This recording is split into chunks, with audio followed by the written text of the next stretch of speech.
Relieved by the weed, I don't pop a leaf. Gorilla Glue 4 is all I need. Could probably smoke about a pound a week. That's with ease, till my knees weak. SWV, good kush at the kick, it got it going indeed. Might could go and get a job just rolling up weed. Put the pearl on anything, on everything. Good bud, really heavenly, elevating, trying to see him.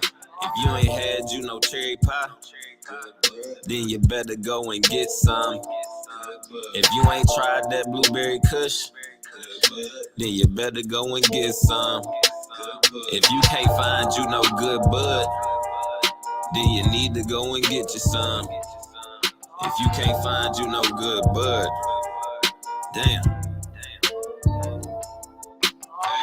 In DC with the lemon jack, on go for 4 days, what a crazy pack. Had biscotti in the land, such a lovely treat. Smoked it in the AM with a spot of tea. Ain't tried Khalifa Kush yet, but you can bet it's on the list. You ain't had cheetah piss, you need to try that shit. Wetting cake, one of my favorite bakes. Getting faded off the Zookies, what a lovely day. Cap'n Crunch mixed with cereal milk. Getting pilled, I want that good bud. Better come on with it. If you ain't smoked, you know Jack Frost, then you better go and smoke some. You tried that Sunday sunset, then you need to come and bring me some. Can you share some good bud? Some good bud? Hey, you trying to smoke some good bud? Good bud? Good bud, good bud. Good bud, good bud. I'm trying to smoke me some good bud, good bud. I need to smoke me some good bud, good bud. I'm rolling up me some good bud, good bud. I need that Fruity Pebbles, Kosher Kush, Loud Dream, White Fire OG, Irish Cream, Godfather OG, Kim Dog. Shit, I can go on for days. Peanut butter bread. I just wanna try all the weed. Can't forget that. Shit, gelato. Put me in the room with it, but I smoke his ass. I just wanna bathe in it, fight with it, bask in it, roll in it. Sunshine OG, jet fuel. Share it with the world. Acapulco Gold. That's probably what we need.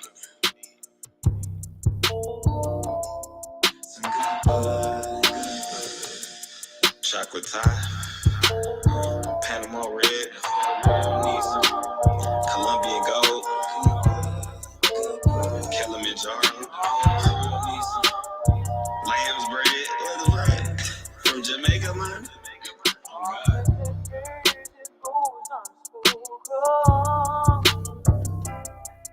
But this desire never seems to go away.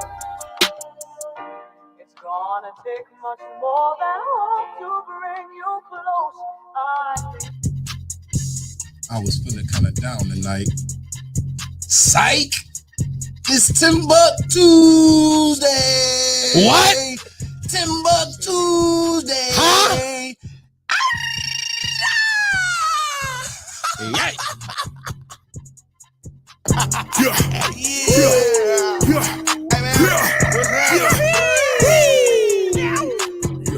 Hey partner, what y'all about to do? Y'all might as well have a seat and let me holler at you. I'm about to bring I'm about to bring the laughs. I'm about to pack a punch. You know I'm hungry, little mama. Come on, let's do lunch. You know I'm next top comic, but let's just stick to topic.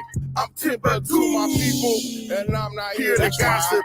I'm only here to shop it, but I might get obnoxious. I wanna hear your vision, but please make it hypnotic. You know I'm on a mission, but please I need permission to sign this paperwork. This shit give me permission to check your intuition. I wanna feel your vibe. It takes a village, baby. I'm about to build this shrine. It's TimbukTuesday. It's TimbukTuesday. What's up, everybody? We about to have a party. What's up, everybody? Welcome back to TimbukTuesday. What's going on, everybody? I feel like I can't hear myself, but I can. I don't know. It's in here somewhere. Hopefully, y'all can hear me. But if y'all can't, oh well, shit. No. I'm gonna make sure y'all hear me. Goddamn it! Oh. Y'all gonna hear me. We heard the laughs at least. I see CEO in the chat. He's also in the building. He is lurking. Kev, what up, man? I'm here, my brother. Show me the way. Show me the way to your queen. But it's another Tuesday, man. I'm excited, man. It's been a great April so far. To be honest, we just had Battleground this weekend. Battleground was amazing. This is probably for me the most exciting Battleground. I've seen some people just go crazy, like they leveled up. I see some new people. I feel like just got even better. I see y'all on IG. I see Precious. Auntie Steph, Tyrone. What's going on, dog? I don't know how to say that one, but I'm gonna say Natia. What's going on? CFG, what up, man? Somebody that do nails, Amethyst. What's going on? What up, little daddy? What's up, everybody? I see Jen Jim. What up, Auntie Karen? JG, what up, man? But yeah, Battleground was this weekend. It was amazing. We had Cast Artist defend her title. Shout out to Cass. She killed it, man. She had such an amazing performance. Her performance was next level. I'm gonna be honest, the first one was a little shaky. She went back to her room or locker room, whatever, got in her space, and she just turned up. It went crazy. It was exciting to see. Tim is the best. No, Jen, you the best. We love you, Jen. We know her. I know her. But yeah, it was a great time. Friday we did the Puff Laugh. I wish I'd have downloaded the footage to the computer so y'all could have seen how inebriated I was. This was I had took it upon myself to challenge myself to see how well I could do inebriated. And I knew I could have just stayed in my bag and just said my jokes and it would have been fine. But I was just like, nah, I wanted to be a little more free. I wanted to go up there and just really rock out. I wasn't gonna pull my tits out, but they wanted them. This lady, I had said I was talking and I was just like, yeah, usually I come up here and just take off my shirt. But I ain't feel like giving y'all these titties today. And lady was like, but we want to see him. And I was like, nah, you got to throw some money first. And then I realized how low I was talking because I was really, it was 420. I was celebrating and I was trying to see how well I could do. And I was drinking too. Oh my God. I was lost in the sauce. I feel like I seen another eclipse that night. I don't know what happened, but I was not here. I was not a human. I was a Martian that night. It was a great time. I'll be honest. But I realized I was talking really low, so I was like, "Can y'all hear me?" Like, she's like, "No, we just thought you was talking in your sexy voice." I was like, "You know what? You really want to see your titties?" And I'm like, I showed them, took it off. And she actually didn't throw the money out. What happened was, shout out to Tsunami. Tsunami came on stage and she threw some ones. And then the lady that was trying to get me to take my shirt off got up and took somebody. She took $1 off the floor, and then I gave her $1. I was like, you know what? I wouldn't have showed these titties without you. Here you go. But it was a good time. I did 15 minutes. I'll say I did 12 minutes. I sang for like 2 of them. And it was just fun. I did say some new stuff that I'll stay on top of your shit. Appreciate it, little daddy. Appreciate it. But it was, it was what it was. CEO said Puff Puff was an event, fact. And Jin said never be complacent. Always push yourself to do something different. Facts. I do. Every time I go to the buffet, I get a different plate. Nah. Kev said, I don't know Harry. Well, you will soon. Trust me. But it was just a good time. I really enjoyed it. Sunday, I don't think I did a damn thing. I don't know what I did Sunday. I was still celebrating, so I don't remember what happened. But yeah, that was that. What up, Missy? But today we have a guest. She's been here before, but she is definitely family. She is my comedy sister, and no matter what happens, I'm gonna have a show with her at least once a month. Rather it's her putting the show together, or shit, we just found out we on the show together. Please put your hands together for my sister, my dog. Eulise Dickerson.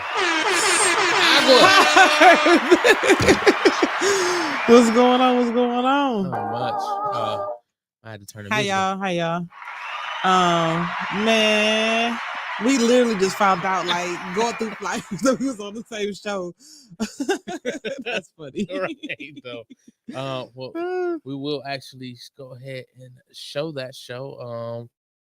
I'm not putting up the commercial that we got for it. I'm gonna just show the show. Oh, there's a commercial? Oh, yeah, there is. It's definitely a commercial. And I holla on that show. Holla is definitely on that show. I see her in the comments. What's up, boo? Oh, she in the comments? Yeah. What up, Ed? I'm trying to pull it up. I'm slow. But what's going on, Eulise? How you been?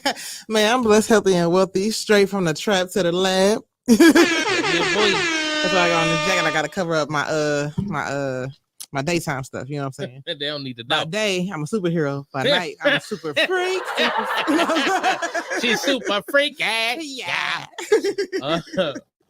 But no, I mean, I've been literally just working and doing this comedy thing, like, and I honestly am at a point right now that I can't stop. Like, that's what it feels like, for real, because like the momentum is crazy right now, and like I legit had a time like I can't even like not post. Yeah. Like I literally had a week of not posting, and it's just like because I was just dealing with stuff. Like the month of April has always been hard for me because this is the tomorrow's the day that I lost my dad 20 years ago, and also the day that my mom had a massive heart attack 13 years ago. So April has always been like a rough month or whatever. But shout out to my girl Tiff. She actually had my goddaughter's sister on that day.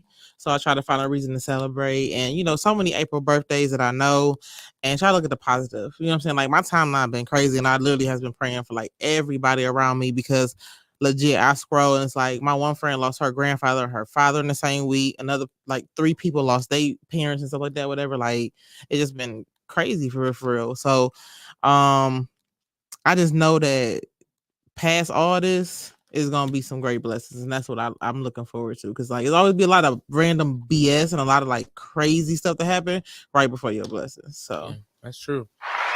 Agree with that. Thank you, Jesus, man, for the blessings. On blessings. It's funny. I actually hey Kawana. Hey Kawana. So that's my first fan almost 10 years ago. That's an amazing fan to have. Listen, you got fans, you got followers, you got supporters. It's different. Thanks. You know what I'm saying? Like I think Steve Brown said he's like fans, they on you when you hot. You know what I'm saying? Followers, they may come out to a show or two or whatever, but supporters, they with you till the wheels fall off, and wheels whatever they got to do to contribute to your greatness, like that's the support part that I love.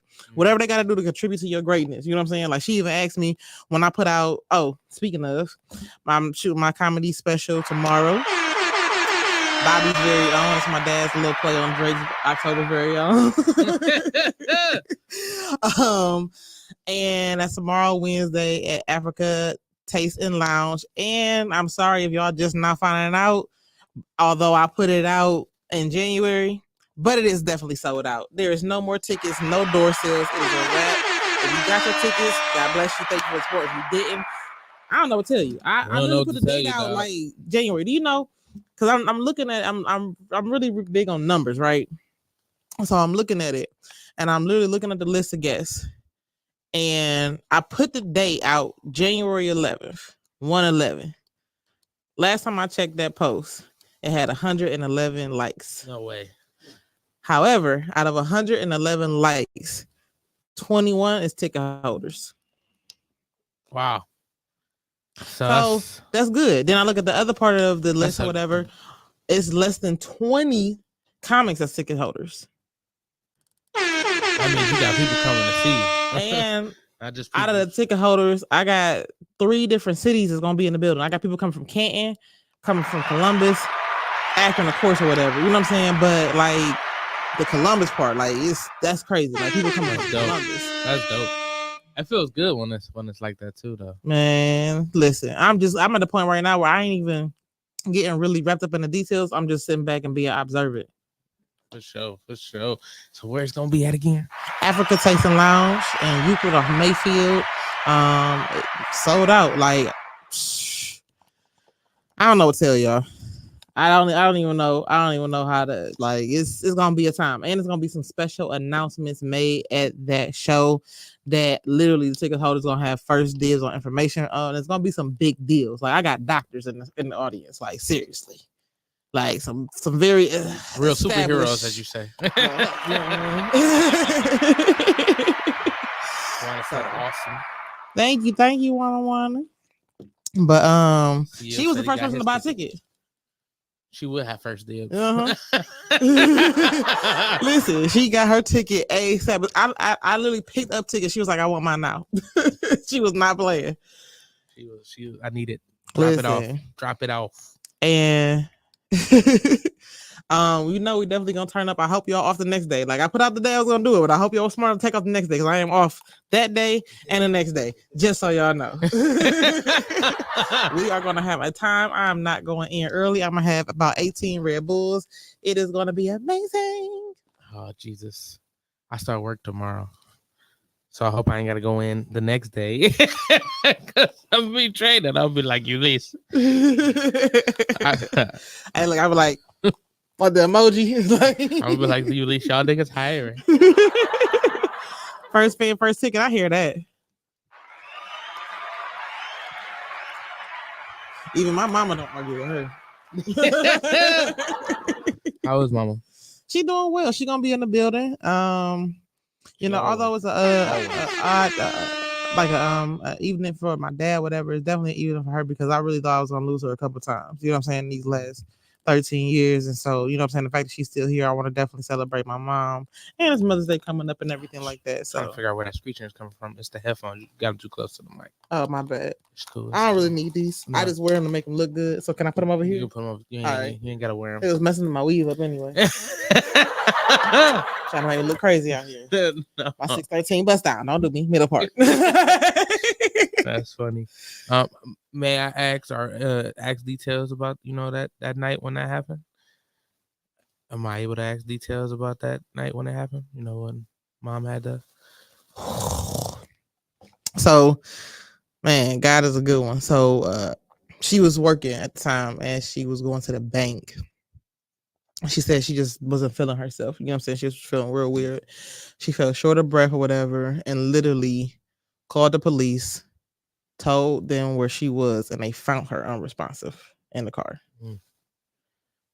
Rushed her to Bedford UH and got her stable enough, but they had to put her on propofol. What is that? the thing that killed Michael Jackson. Oh shit. Yeah.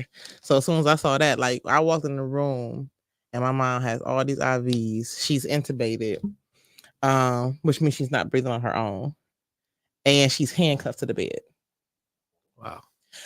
I didn't understand that either. Yeah, she's handcuffed to the bed so she doesn't pull anything out. Right. Yeah.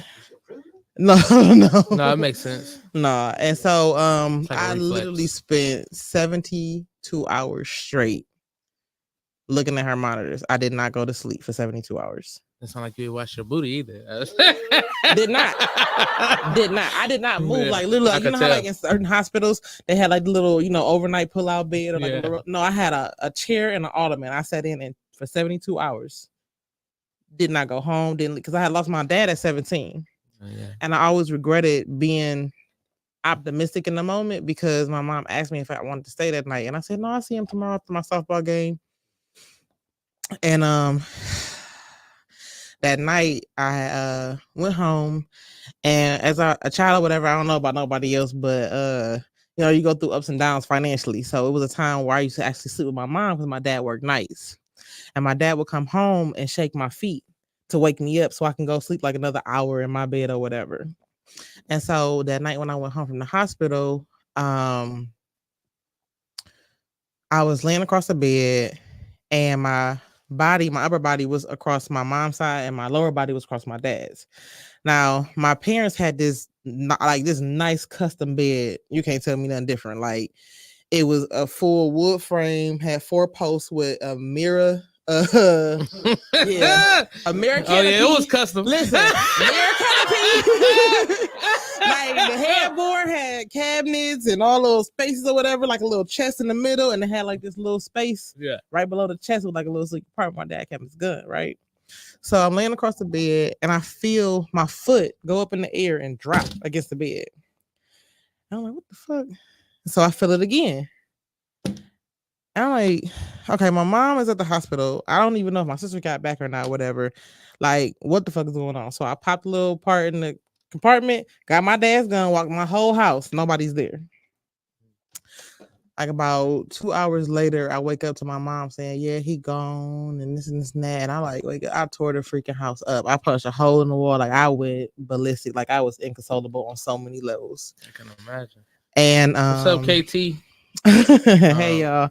Ebony said I had a bed like that. Let me find out you're really a freak. And so when I thought about it, I was like, that was my dad definitely saying goodbye. Yeah, it sounded like it. And like I'm just not like that person to really be like, oh, they're in a better place and this and that. No, fuck that. And time don't heal nothing. It just make you miss them. This just counts how long you've been missing them for real. Yeah. So 20 years still feel like it was yesterday. But I'm grateful because like I can say that man was a great man to do his job in 17 years. Like I don't even say my dad passed, he graduated. And what's up, Chop? It's just crazy, like, cause KT said sorry to hear that, by the way. Oh, it's okay. It's just crazy because like you really don't understand the mortality of your parents until you lose one. And I remember when they came out with the I Miss You song by Aaliyah. I remember when it just one random day or whatever, like I was listening to it and it just like made me start bawling, crying. I ran to my dad. And so I was inconsolable crying. Like I just was like going through a crying fit and I couldn't get it out. My dad he had me when he was 40. So he's an older gentleman. Born in St. Louis, raised in New Orleans, Southern gentleman, Air Force, military vet. You had some good food at y'all. Listen, let me tell you, and did. My dad could cook for real. I'm telling you. Don't even get me started. The pan of lasagna that he would make that would dip in the motherfucking middle. Listen. And so I'm having a crying fit and I can't get it out. And he's thinking like, what the fuck is wrong with my daughter? You know what I'm saying? And I can't get it out, whatever. And then when I said that, I just don't want you to die. Like, he started crying. And my dad don't cry. I seen my dad cry twice. It was that time and when he lost his dad. Dad don't cry. So, and you just never think like, about that, especially like that young, But I had an old soul because I was raised fast as fuck. Like my dad was 40, my mom was 33 when they had me, so I was raised like they was trying to make sure you had your credit right at this point. I'm telling you, I had a resume and a birth certificate at the same time. Okay. Job qualifications, blinking, nigga, because I couldn't hold my head. Okay, you're like you gonna get a trade. They had their life together at this professional sleeper. Let's but all I was doing consistently, okay. But no, I mean, it's so crazy. Like my dad, he used to speak to me like I was an adult, and he'd be like, "You ain't gonna get it, something going. You ain't gonna get it, something going." Every time something clicked, it just be like, "Fuck." But I wouldn't change nothing about that man. PTSD, weed head, verbally abused, all that shit. Do you know my dad cussed me and my cousins out for 2.5 hours because we said apple pie tastes like oatmeal? I'm serious. Triggered. Okay, he went off on a tangent for 2.5 hours. So wait a minute, you still feel that way about apple pie? Listen, I have not had a piece of apple pie. Because I can debate either side right now. So listen. So usually, after the holidays, all the cousins stay at somebody's house. Yeah. So it was our turn after Thanksgiving for everybody to be at our house. So we at the house, you know what I'm saying? We had already ate lunch or whatever. So we was like, can we get some dessert? So he gave us apple pie, whatever. And we're like, oh my God, it tastes like oatmeal. It tastes like oatmeal. And he like, God damn it, I bet it do. Because we had to wake up 6 o'clock in the morning to put oatmeal on the stove. Now y'all got all this instant shit or whatever, this microwave shit. I mean, we sitting there so uncomfortable. Like, so uncomfortable. That makes sense, though. 2.5 hours. Like, my dad would yell at us. Everything is instant. Like, his stamina for yelling was impeccable. Like, he would literally yell at you while you eating dinner, continue yelling at you while you getting ready for bed, and then sit at the end of the stairs while you upstairs trying to sleep, yelling at you while you trying to go to sleep for school. I mean. And another thing. Listen. That literally, like, if you actually look up that phrase, you'll see my dad opening the door, coming back like this. And another thing, goddammit. Nah, but he was a great dude, man. Yeah, usually I say the ones that tend to be, at least for me, the ones that I learned a little more you had to be a little more abrasive. Mm-hmm. Like, not that I wouldn't have listened the first time, but if you said that shit strict enough the first time, that's why my mama yelled now. And listen, do you know when I first started comedy, my stage name was Edie. Because that's my nickname. That's what everybody who I feel is on like the same level of me could call me.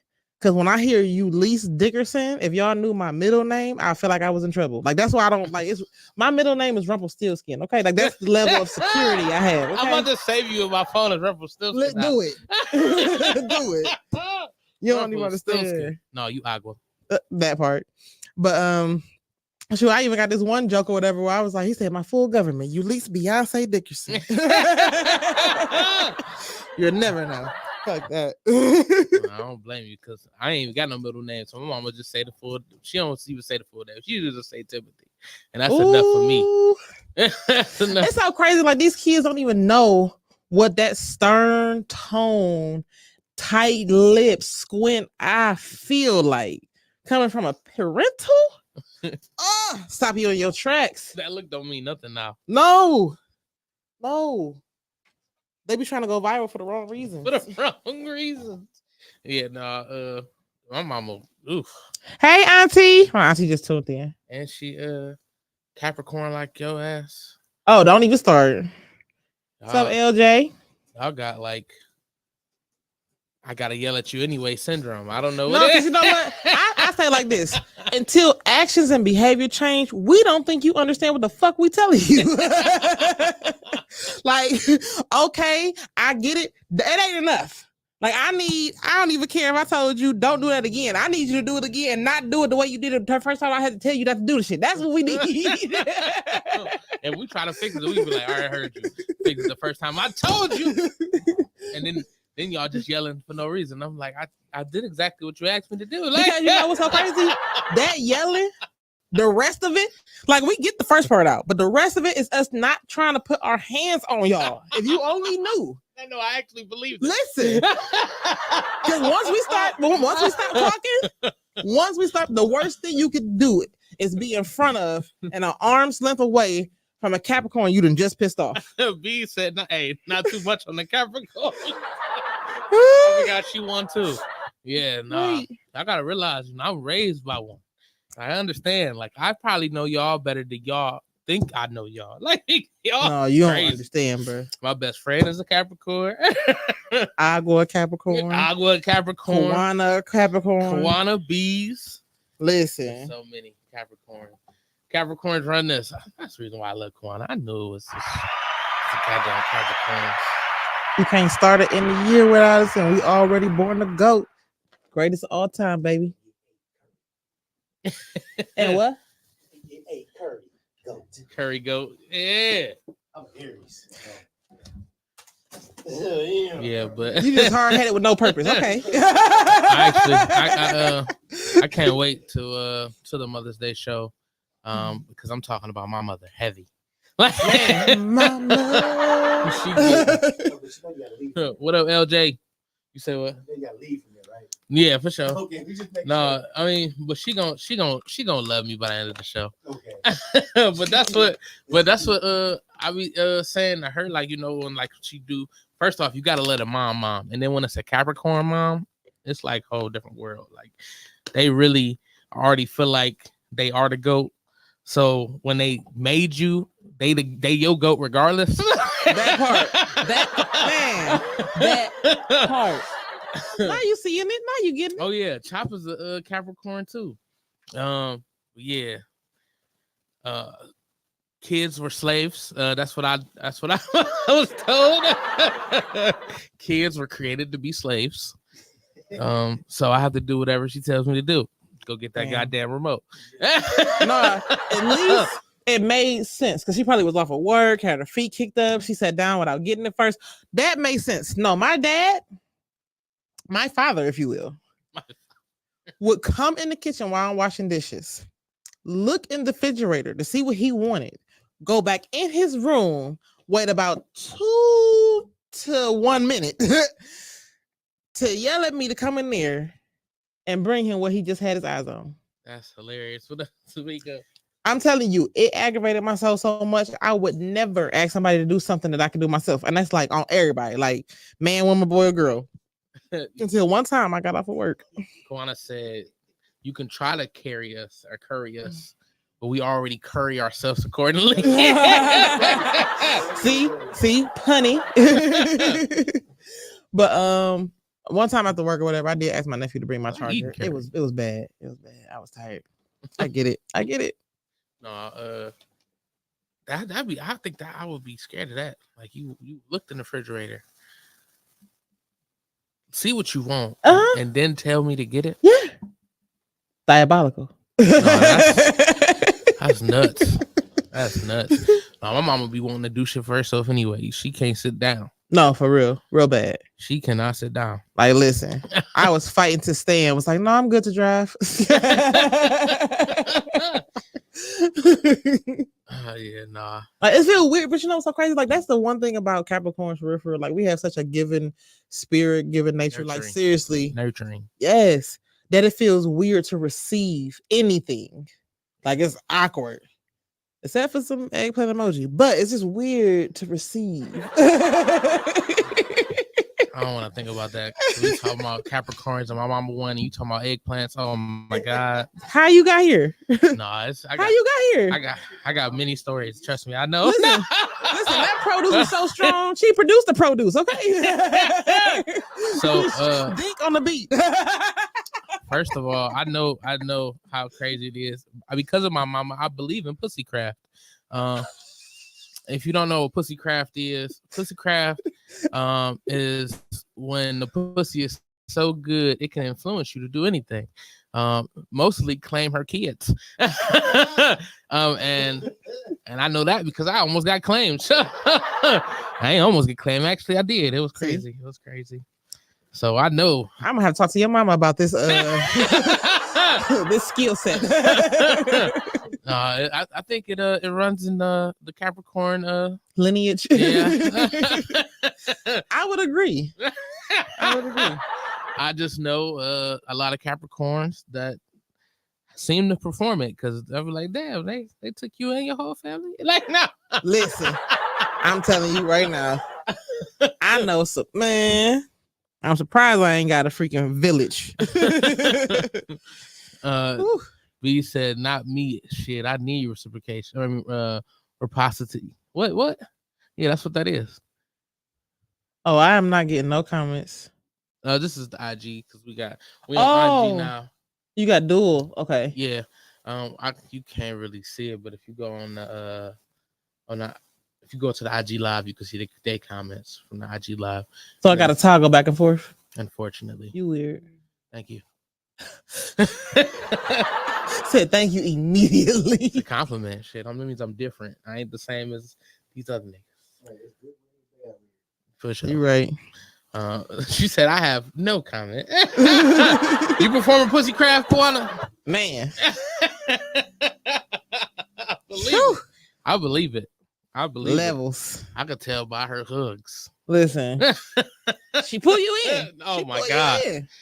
Shoot. We be both each just stuck. I ain't gonna You get off my titty.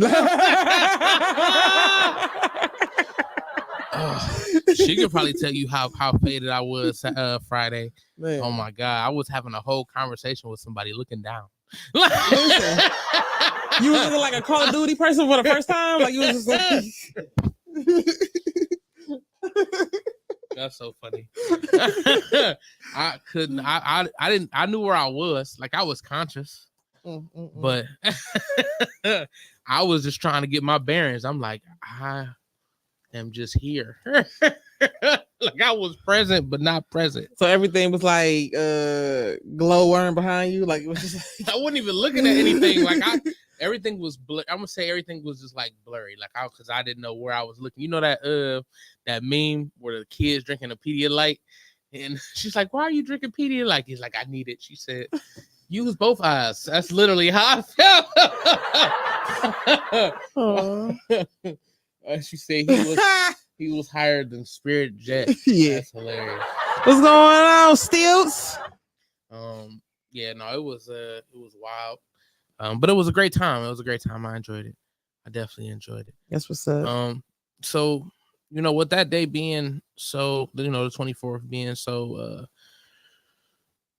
emotional, essentially. Mm-hmm. Why would you choose to do that special on that day? I ain't gonna lie. I won the special back in October. And I felt like if I set a date, I'll stick to it. So I thought about it. I was like, it's 20 years, since anniversary, da-da-da-da. But I promise you, over these last few weeks, I didn't realize how hard it would be to be in the pocket in such a magnitude, knowing what this day actually really means. You know what I'm saying? Yeah. Like, so I ain't gonna lie. If I could change it, I would. I love you, Dad. I love you, Mom. But God, that, like, I know, like, literally as soon as I get done performing, it's gonna be a weight lifted. But it's also, I don't know where I'm gonna be emotionally. You know what I'm saying? Because like I've been holding down, like kind of, like how, for example, like when my mom had a stroke a couple years back, I was there, and I went from her daughter to an employee real quick. It was like you just turn it on when you're in the medical field. Yeah. I don't know about no other profession or whatever, but it's just like you just kick into like that mode. So I've been pretty much a comic over these last few weeks. I haven't even been myself. Kind of find out through therapy, I haven't been myself for a long time, but we ain't talk about that. What's up, Bernie? Well, no, I was going through therapy for a few weeks or whatever, not too long ago. I'm gonna continue, and I found out that one of my biggest Burner, I guess you could say flaws, was the fact that I felt like because I lost my dad and so much of his legacy was undone, I had to carry that torch and I had to like finish it.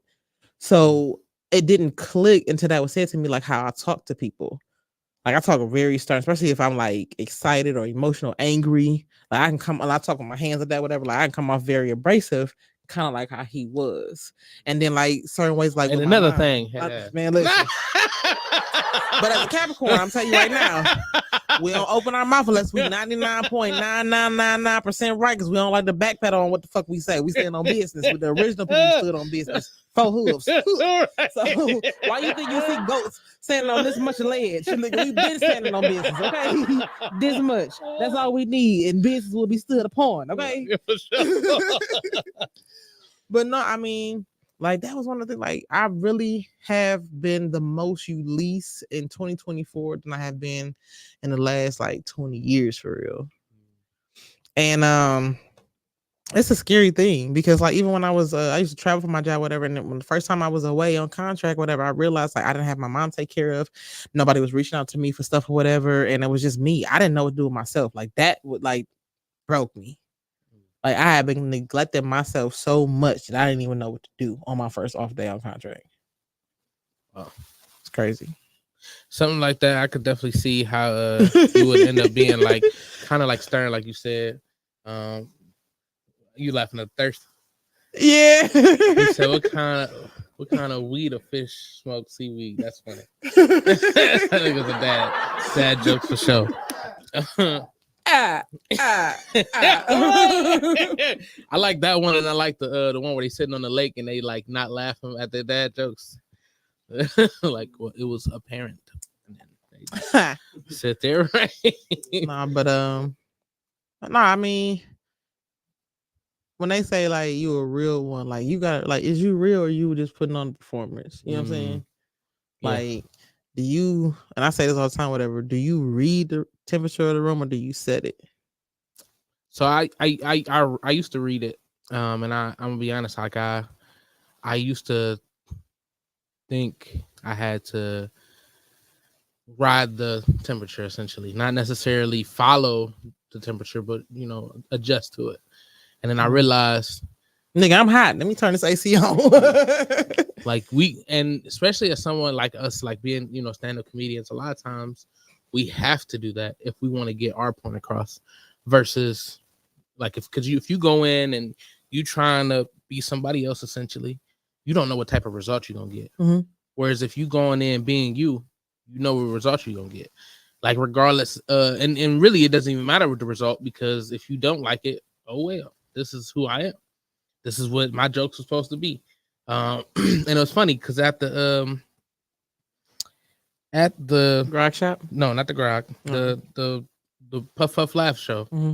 I guess these girls that came in later, and I had just came off stage, still trying to get my bearings because like I'm a little high as shit. And I told her, I was like, yeah, I went up there. She was like, "You a comedian? Yeah. You think you're funny?" I was like, "Yeah," and I laughed, and I was like, I said, "You said that as if I wasn't though." She's like, "No, we just got here. I didn't hear you." And her friend was like, "No, I got that too, bitch." That's what she said. It was hilarious. Listen, no, because they don't be ready for that. Because they think that you're gonna react like normal people, like normal civilians. Like we are not the same, ma'am. Right. So what? No, finish your story. I got something like that too. Yeah. So and I had to tell her, I was like, first things first, when you go on stage, if you don't think you're funny, you lost already. Like, so if you going up there just trying to see what you could do to see if people gonna laugh at it, yeah, it ain't gonna work for you. But yes, I think I'm hilarious, ma'am. I'm gonna get back to my weed. My seaweed at that, because I'm a fish. Man. So so what if you think you funny, but due to everybody's reaction, you're not that funny? Well, what do you do in those situations? Because when you said, when we was at and I said grog shop, I was like, "Whoo, that was a roller coaster of a night for the 20-year anniversary for Lyrical Rhythms." I thought that went okay for me. For you, yes. Oh, oh God. I walked out because I went outside. Like I don't know what I went outside for, but I ended up getting to a conversation. So I didn't see a whole lot. It was that bad? Bruh. When I finally got done with my set, they was like, "No, keep her on." I kid you not, and I'm not making this up. People were there. Like, listen, I'm never gonna say somebody is not a comedian. However, if y'all keep paying them to do the same thing that I'm doing, they gonna think they one of us.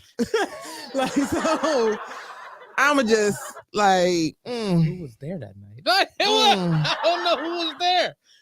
Okay, so let me say this. Because I went first. Yeah, you did. So let me say this.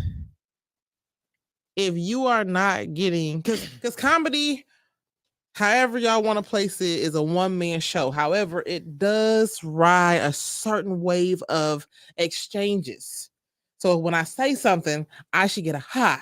Yeah, it's still a, You know, it's still an a science. exchange. It's still a science. Like Yeah. you still got to know how to make So people laugh. if you for are sure. not getting the desired reactions from said audience, Should you stop? Is what you ask. not stop, but switch it up. Do something a little bit different. Like, Approach it. you know, the worst thing you could do is try to badmouth the crowd on any level, especially when you're not being funny. Yeah. Because now it only takes for one person in that crowd to throw a fucking Hail Mary and they funnier than you. It could be remote. It could be. Listen, It could be basic as it fuck. ain't even gotta be a fucking word. It could be a and then, you do not want to do that. Like, one, you already trying to win them over. It's not happening. Then for you to go at them, All they gotta say is you And ain't they- funny, and everybody gonna be like, Listen. ah, he ain't. so you never, ever want to not only lose the crowd, but putting them against you. That's true. I agree. And I see this in comedy so much, you know what I'm saying? And it's like, my thing is, if you bombing, I'd rather you get off stage early. I don't care if they gave you Shaq fucking Willing, what up? 10 minutes. If you know in that first 3, it ain't happening, thank you, that's my time. Good night, yo. I'll feel somebody else's space. As a host, I'll feel those other 7 minutes. No facts. But for you to sit up there and dog a crowd, that one really wasn't there for you. Yeah. Like, that'd be my thing. Yeah, that's true. Like, stop playing with my support system, bro. Thanks. Like, It was funny. So the only night that, not the only night, but the one night where I know I was funny, but I wasn't getting no laughs, was the night at Bliss. That it was I think Slim won that night. Oh, okay. Yeah, and I these was like, I think I did all new jokes. I think I know what you're talking about because it was your second time there, I think. It might have been. Yeah, second your or first time third. there. No, your first time there, you definitely got reaction. Yeah. Yeah, so this might have been your second, third. But you know what's so crazy? I would take an attentive, quiet crowd. Yeah, they was quiet. Any day. They was quiet. Because they may not laugh. Because, like, you gotta think about it. Like, back in the day, those laughs from Def Jam and Comic View and all or whatever, they didn't know no other way to express themselves. Think about it. When most times when somebody is like laughing on the inside, it's just LOL, emoji, double tap. Like, they don't have to. Like, that's the way they release it. Rolling So on the floor. Like, Rolling on the floor. In their head, they was like double tap, double tap, double tap. Like, but they don't. Like, it's almost kind of like made them mute in a way. They got the social media kind I of never like. thought about it like No, that. for real, I'm serious. That's why most times when people accidentally heckle, like, that's why I'm like, you know, we can see and hear you, right? Because they really don't realize they're in public. Like, that's how much people don't really be outside for real. That's true. And aware of how they showing up in the audience. You know what I'm saying? So that's one thing I say I've been able to, like, luckily do. What she put, she's not wrong. No, she's not wrong. But a lot of times when I'm on stage and I hear somebody like repeat what I just said, like, yeah.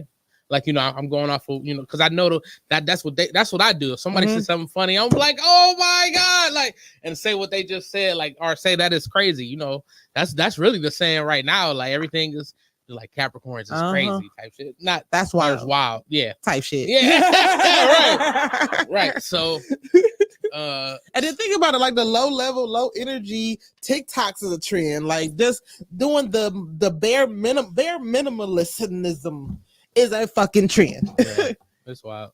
I'm hating this feedback I'm getting. Is it me? Oh no, it's not you. It's not you. I'm sorry. I think it's my mic. I don't know why that was stupid. I hate it.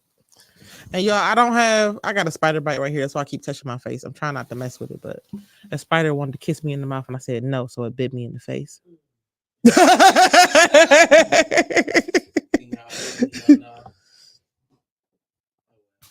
We'll figure it out. I'll figure it out sometime. Do you So want me to keep talking? Is that what you want me to do? yeah, you can definitely So keep back talking. in the day, Back in the day when I was young, I'm not a kid anymore. anymore. Someday, still wish I was a kid again. I actually don't. I'm glad I'm not a kid. My kids' days was Man, wild. listen, I ain't gonna lie. This adulting is like way ghetto because all I signed up for is to be able to put a Reese cup on the belt and then actually make it to the Tone, house. what up, That's man? the only thing that's the only thing about this adult life I pray for. I just wanted a Reese when I wanted a Reese. That is it. She said Spider Woman. Oh my god. Like no cap. I Hey, definitely. look, what if my web come from there, man? You could web feed instead of. The baby like. Oh my god. Oh, that's hilarious. Horrible. Horrible. Um, That's Batman, my bad. it's funny because so because of my childhood, Mhm. I'm definitely very mutable. I can adjust, but Thank you, D-Hop. I definitely what up, cuz I definitely it has molded me to be able to be how I am because I did get teased like hell a lot when I was in when I was younger. Me too. It was bad. And No, me too. but I let like I don't know what it was that I was given, what gift that was. Maybe it's the gift of not giving a fuck, but that shit was gone like then. But because I was so used to just not talking about my day, because like my parents, I ain't gonna say they didn't care about my day, but it was more like they didn't have time to say how was your day, because I'm pretty sure my day was worse than yours. Nigga, you had 2 lunches. I know I gave you extra money for food, nigga. You fine, like, and I wasn't a complaining type of kid. No way. Like, give me my video game, give me some food. You don't even know I'm around. Like, I was the easiest kid in the world. And then they had my sister, and I just got in trouble for shit I didn't even know I can get in trouble for. Like, Like my sister, she agree with you. And I'm like, I don't even remember this shit. She be telling me all her trauma. I'm like, not valid. No, I used to get bullied. I used to get bullied back in the day too, for real. Like I was an extra modest kid, so like I wouldn't say nothing about like my pants flooding or mine do my hair, nothing like that. Like I, whatever. You know what I'm saying? My little ponytail that ain't got no gel in it to do. You know what I'm saying? I was looking raggedy by the head. You know what I'm saying? And I remember one time my elementary school bully, she was like, we was walking, she already told me she was gonna fight me. She already told me she was gonna fight me. Wow. So that day, I think it was somebody's birthday, so we got cupcakes at the end of school, whatever. And she basically told me, if you give me a piece of your cupcake, I won't beat you up. I said, here. And she was smaller than me. I always thought if I got into a fight when I was younger, I'd get in trouble. For real, I thought I would get in trouble. I did not. I would rather like be cool with my parents. Like, no, whatever. Y'all can't. My parents are scarier than y'all kids. For real. Whatever. For me, I had one. I know that's right, Stilts. When people definitely made their jokes, but it was only one person that actually tried to bully me. It was crazy. What? He was about as skinny as see it at Jin's height. Like I had little tears too, the little Napoleons. I had those too, because that was at school in the neighborhood. This girl, her name was Sarah Jones. Calling her out. She used to bully me all the time, whatever. If we was bored, like we had played all the Eddie Bounce, all the 33, all the hide and go see. If we was bored, pick on Edie time. And I knew it was coming too. Oh, I knew it was coming. She felt it. And she started roasting me on the load. I'm like, oh, shit. Verb said Warrensville days. Man. Who said that? Verb. DJ Verb everywhere. Oh, I gotta get on IG. But I swear on everything, whatever, and like she would have like the whole neighborhood. I remember one time, whatever, like they like literally bullied me all the way to my house, like pushing me, tripping me, like all type of stuff, whatever. Like it was traumatized. I had my niece with me, so they was tripping her, and she literally a kid, like 3 years old. I knew I had permission if they touched me. Man, listen, my dad was pissed when he found out, and then it stopped. And then it stopped, so we don't know what happened. No clue. None. Next summer, she was going to junior prom, took a picture with my dad and everything. They still got that picture somewhere. That's hilarious. The one that he tried to bully me, I just laughed at him. I literally was like, all right, bro, like, there's nothing you could say. Like, I didn't feel pressure from him at all. But I had a homie. Well, I have a homie, still my dog to this day. What's up, Joe, man? Oh wow. Um, She said, "Try being a fat kid, constantly getting picked on by another fat kid." that's Like funny how? as hell. That's funny as hell. Listen, I was the fat kid, but I was always the biggest fat kid. So it was nobody. It wasn't nobody. Even though, so it was funny. I was just telling somebody this. Like I had an arch nemesis. He was taller than me, but we was probably like, I don't know, the same, like wide. I don't know. That sounds crazy, but you 6'8" wide, right, like right, Tank said. exactly. So he, like, me and him, we was about to fight, but the nigga was such a bitch. It was crazy. He didn't really want to fight. Damn. Yeah, I'll tell you that afterwards. After I talk Okay. about the other bully, which is funny. So he had did something, and then he was trying to bully my one of my friends, Okay. and we wasn't even friends yet, but we was cool. I was seeing him in the Yeah, hallway. trying to start a pot. Yeah, so once he started messing with him, I'm like, nah, bro, if you want to mess with him, mess with me. And he was like, no, I'm messing with him right now. No, you can bother me. You ain't gotta bother him. And from that day, I didn't know that he looked at me like this, but he said from then, like, I don't know if you knew it, but you were my bodyguard. He said, I didn't know we were friends. I thought this was a business proposition. I'm like, I thought we were friends. Shit, we were doing dirty shit. You know what I'm saying? Like, Hey, listen, I had Olivia Pope in my life. you had Olivia Pope. She saved face like a mug. So I don't know if y'all remember Kim Ferguson back in the day when it was on Lee Road. Yeah, absolutely. I grew up over Like there. not where it is now in the plaza, but like literally right by like this corner store and shit. Yeah, it was next to the barbershop. Yeah. So that was like the little kiddie club, right? And I remember hearing about it. I was like, well, yeah, if you get your parents to say you can spend the night at my house, I'm like, okay, I'm gonna go. So try just now get into your girly stage, right? Where you kind of like giving a fuck about what you look like. And so you go to the kiddie club, like, girl, yeah, wear some shorts and what. I'm like, okay, cool. And a girl want to fight you because you, unbeknownst to you, the dude she got a crush on like you. So I remember like she just kept mugging me and like shoulder bumping me. And like, mind you, I was raised in Warrensville, right? You was in his dream. She ain't like that shit. Listen. And so we are officially in Cleveland. So this is some hood shit that I am not, like, I'm used to school dances or whatever, you know, accidents, whatever. This bitch is shoulder checking the fuck out of me. And I'm like, what is this? Where is the supervisor and the like, what is going on? Where's the adults? And so I remember one time I used to avoid her. Like I went 3 times. I used to just avoid her. Like she on that, like I'm tall enough, she's short too. She's short little thing. So I'm tall enough to where I can see her coming and just like, you know, evade her, right? So the 3rd time I go, I'm off guard because this dude wanted to dance with me. So I'm dancing, got my head down. I look up, she right in front of me. I'm like, fuck. And so she literally like smacks me while I'm dancing with dude. Wow. And I know the music didn't stop, but it felt like it did. Because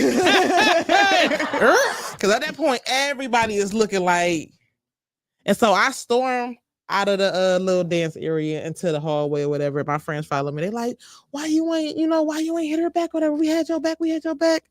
And my friend seamlessly, he was like, man, she ain't trying to go back to DH, man. You know what I'm saying? Like, I'm like, I ain't never been. Didn't even know what DH was, so she explained it to me when we left. She fired, and she is on the payroll. She is on the payroll. Listen, I'm like, that was my Olivia Pope. Because I seen them, like when people fight there, they literally mace them. I ain't never been maced. I'm 13. I ain't never been maced. So you really didn't want to go back. That's what it was. I want no smoke. They did not care if y'all was kids. They was handling y'all like grown men. Fuck that. That is hilarious. My arch nemesis. Literally, I call him my arch nemesis because literally, all right. So we were the 2 biggest niggas in What's high up, school. Mark? Fluff was in there. No, this is my brother. Okay. Oh, and then Mark just came in. What up, Fluff? Like right after my brother. What up, brother Mark? But so we was the biggest dudes at the school. We both literally look identical, light skin, like it's big, right? But you know, I'm kind of just cool with everybody. I'll be to myself. Like I'm basically how I am now is how I was in high school. Only difference is I give a little more fucks than I did then. Like then it was pretty bad. But I would always have my music. Like I have my headphones on and I'm just walking through the school. Like, you know, I'm saying what's up to everybody. You know, I'm basically like the DJ at school because I mean I'm playing music through the hall. You hear me when I come into the room. I had an entrance song for every day I came into class. It was crazy. And still just making jokes how I do now. But I don't know what it was about me that this nigga didn't like. But it was your elbow meat. It must have been because it was a little more firm than his, you know, because he was really like soft. It was crazy. I seen him get pinned to the wall. A nigga like 3 sizes smaller than him. And it's my nigga Willis. That's homie. Like he's strong as fuck now. Like Willis is like that nigga like a bodybuilder for real. But I said Willis, you got a body you built, right? And me and Willis laugh at to this day. I'm like, Willis, you know you wouldn't have been able to pin me on that wall. He was like, yeah, I know, nigga. He said that nigga was soft. Congrats, Fluff, on the marriage too. Congrats, Fluff. I am King Mark. Okay, that's when I say, hey sis, what up, cuz? What up, Robin? And Fluff said, the Fluff has arrived. Much love, everyone. I'm grabbing titties, but not Tim's titties. I appreciate you, Mark, for not grabbing my titties. I like my titties grabbed, but just not by you. Not by men in general. That one time. No, it was never. Only I think it was a mammogram. Now Come on, say hold on my chest. Not mine either. Not mine either. She is hilarious. You can grab mine if you want. But so we was about to fight in homeroom class because we had homeroom together. All because I tapped him. I was trying to ask him a question. And he said, don't touch me again. Okay. I got petty on the second touch. The tap or whatever. Cause nigga, who are you, nigga? I'm trying to ask you a question. So he slaps me and it was like a little baby slap. So I wanted to haul off and punch him, but I realized where we was at. My homeroom teacher, and I respect my homeroom teacher. I love my homeroom teacher. So I just smacked him back. But when I smacked him back, he stumbled. And my homie Aaron got in the middle of us. And this nigga's like minus our size. Like we got a whole person on this nigga. Both of us each. And he's getting in the middle, like, don't fight. I didn't want to fight in her classroom, though. I just knew I didn't want to fight in her classroom. Oh, yeah. I was infamous for asking people to fight after school because I wasn't getting suspended for nothing. I didn't care about the suspension. I just didn't want to fight in her room. Had we been in anybody else's room, it wouldn't have mattered. And nobody wanted to fight me after school. And I was like, no, let's go. Just me and you. You want to fight me? I want to fight you. Just me and you. Let's go. You know what I'm saying? Somewhere ducked off or whatever. We ain't got to worry about nobody pulling us apart. Because that was a thing. That was a thing. They'll hit you and then wait for everybody to like to pull it apart. Whatever. Nope. After school, I walk past with that math book. Ain't like the school. You threaten me now, I'm gonna get you now.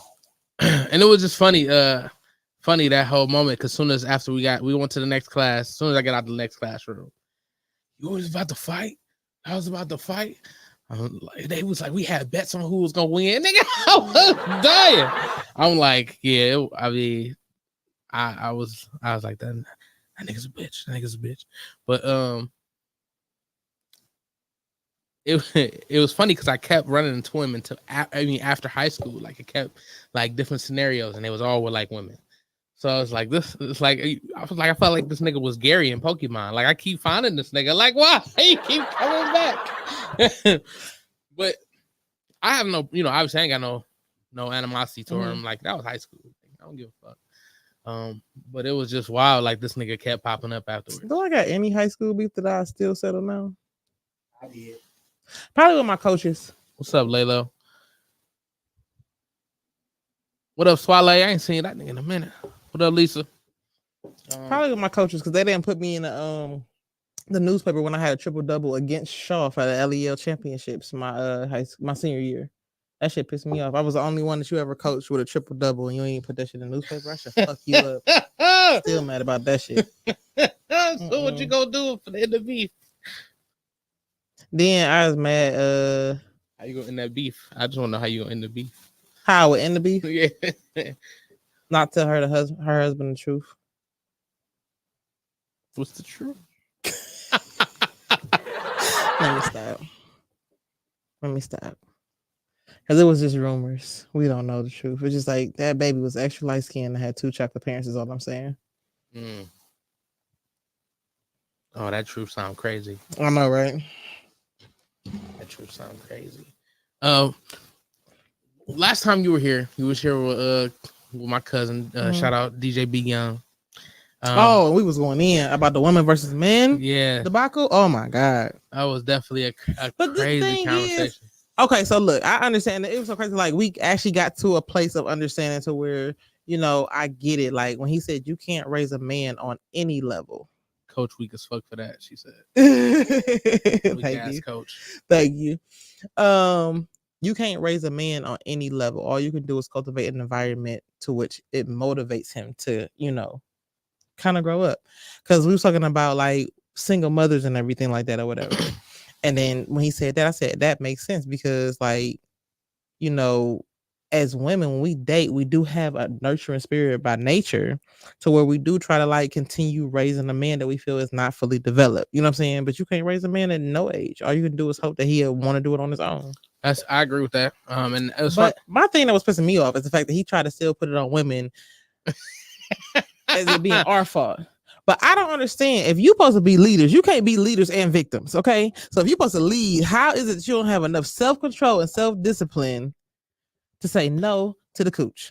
So even if it's no to the cooch, you could say no to the cooch, but like say that you value that cooch a lot, right? So now what she says is opinion. Like I want to make her happy. So if what she's saying is contradicting, she can ruin that man's brain because he's so wrapped around trying to be the best. So he don't know no better, and he supposed to be leading. I mean, I wouldn't say that. A woman can a woman can be a muse, or she could be, or she would be a muse either way because it's her. She's influencing how he would act. So she can either tear him down or she can build him up. And that's funny because I was just watching this movie called You People. And on Netflix, yeah, with Eddie Murphy in them. Yeah, movie. It was phenomenal. I already started. I can't finish it. Laurie London, fine ass. It's not that it's boring to be me. I'll be watching it later tonight. Anytime I put a movie on, there's chances I'm going to sleep. It could be a great movie. I paid for $27 for most expensive nap ever. To go to the movies in a dark room to go to sleep. Feet up too. They got the recliner seats, man. Brutal B, what up, man? We sat in the house. But no, I get it. I get it in that. I appreciate you, man. I really do get it in that essence or whatever. Like we can build a man up or tear him down. But god damn, do y'all do it faster than us? What you mean? Because let me talk about the movie first, real quick. Go ahead. So You People, it was a point in the movie where he was trying to get the confidence to quit his job and follow his dream, essentially. And she spoke life into him. That part kind of just like really, like, I don't know what it was that sparked something, but it made, like, I was like, damn, like she really just talked life into this nigga. Like, and because she was the pussy that he was valuing so preciously, it definitely helped him. It boosted him up. So think about being on the opposite side of that. And this is the pussy he's valuing. And she says, oh, you a weak bitch. You might as well just keep working. That nigga would have kept working. He would have definitely stayed because what he valued the most was making her happy, essentially. I get that. So I could see why he would blame the woman. I don't blame it. I ultimately also, I do this for myself. It's a yin and yang type of situation. Absolutely. Because it's you a can balance. have that from a woman and abuse What's it. up, you shy? Yeah. Oh, what's going on? You can have that from a woman and definitely abuse it, like through and through. Like you can have that from multiple women, and that's the thing about it. Whatever, like I said, statistically, we outnumber y'all almost 7-1. Not almost. It is. So I know, right? So my thing is, y'all got to pick better because y'all have plenty of options. And it's like at the end of the day, whatever, out of those 7, at least 3 of them gonna be sewer water. It is whatever. That's hilarious. And y'all will settle for sewer water just to say that y'all ain't thirsty no more. But that's okay. I would give you that only reason I say I can't give it to you fully because the ball is still in your car. Y'all still have to give it to us. Mm-hmm. Like, yeah, we can. Oh, I definitely understand standing on business now or whatever. Man, listen, the business of a goat is being stood up on so tenaciously right now. Like, when I tell you, I literally will exit stage left the second, the New York minute, I know that something ain't for me. And that's one thing I care about more going forward in life, period, is that if your character ain't right, I don't care if you got a Netflix special, a freaking 8-country tour. If your character ain't right, I'm cool. Because I'm trying to go far and not fast. So what if everything is right, but something was off? Like they ain't perfect. What you mean? Like, all right, I don't know like your standards as far as looks goes, but if it's not your idea of beauty, you are gorgeous. I know, thank you. Appreciate you. I'm the goddamn catch. No, just playing. But you know what's so crazy? I found like for real, whatever I want, I can have. So I don't have to. I deserve that. I ain't gonna lie to you. I don't have to shift nothing about what I'm attracted to. And do either or. I don't have to have a binary life. I don't have to do either or. I can do both. I can have what I want as far as looks and what I want as far as character and heart in a man. That's true. I'm worth that. I'm far past worth that. But what if it ain't that though? Like, so you would just keep turning them away until you get both? That's what I'm asking. Yeah.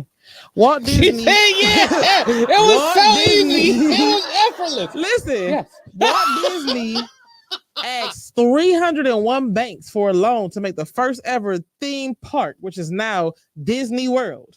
301 banks. Did they all say yes? 301.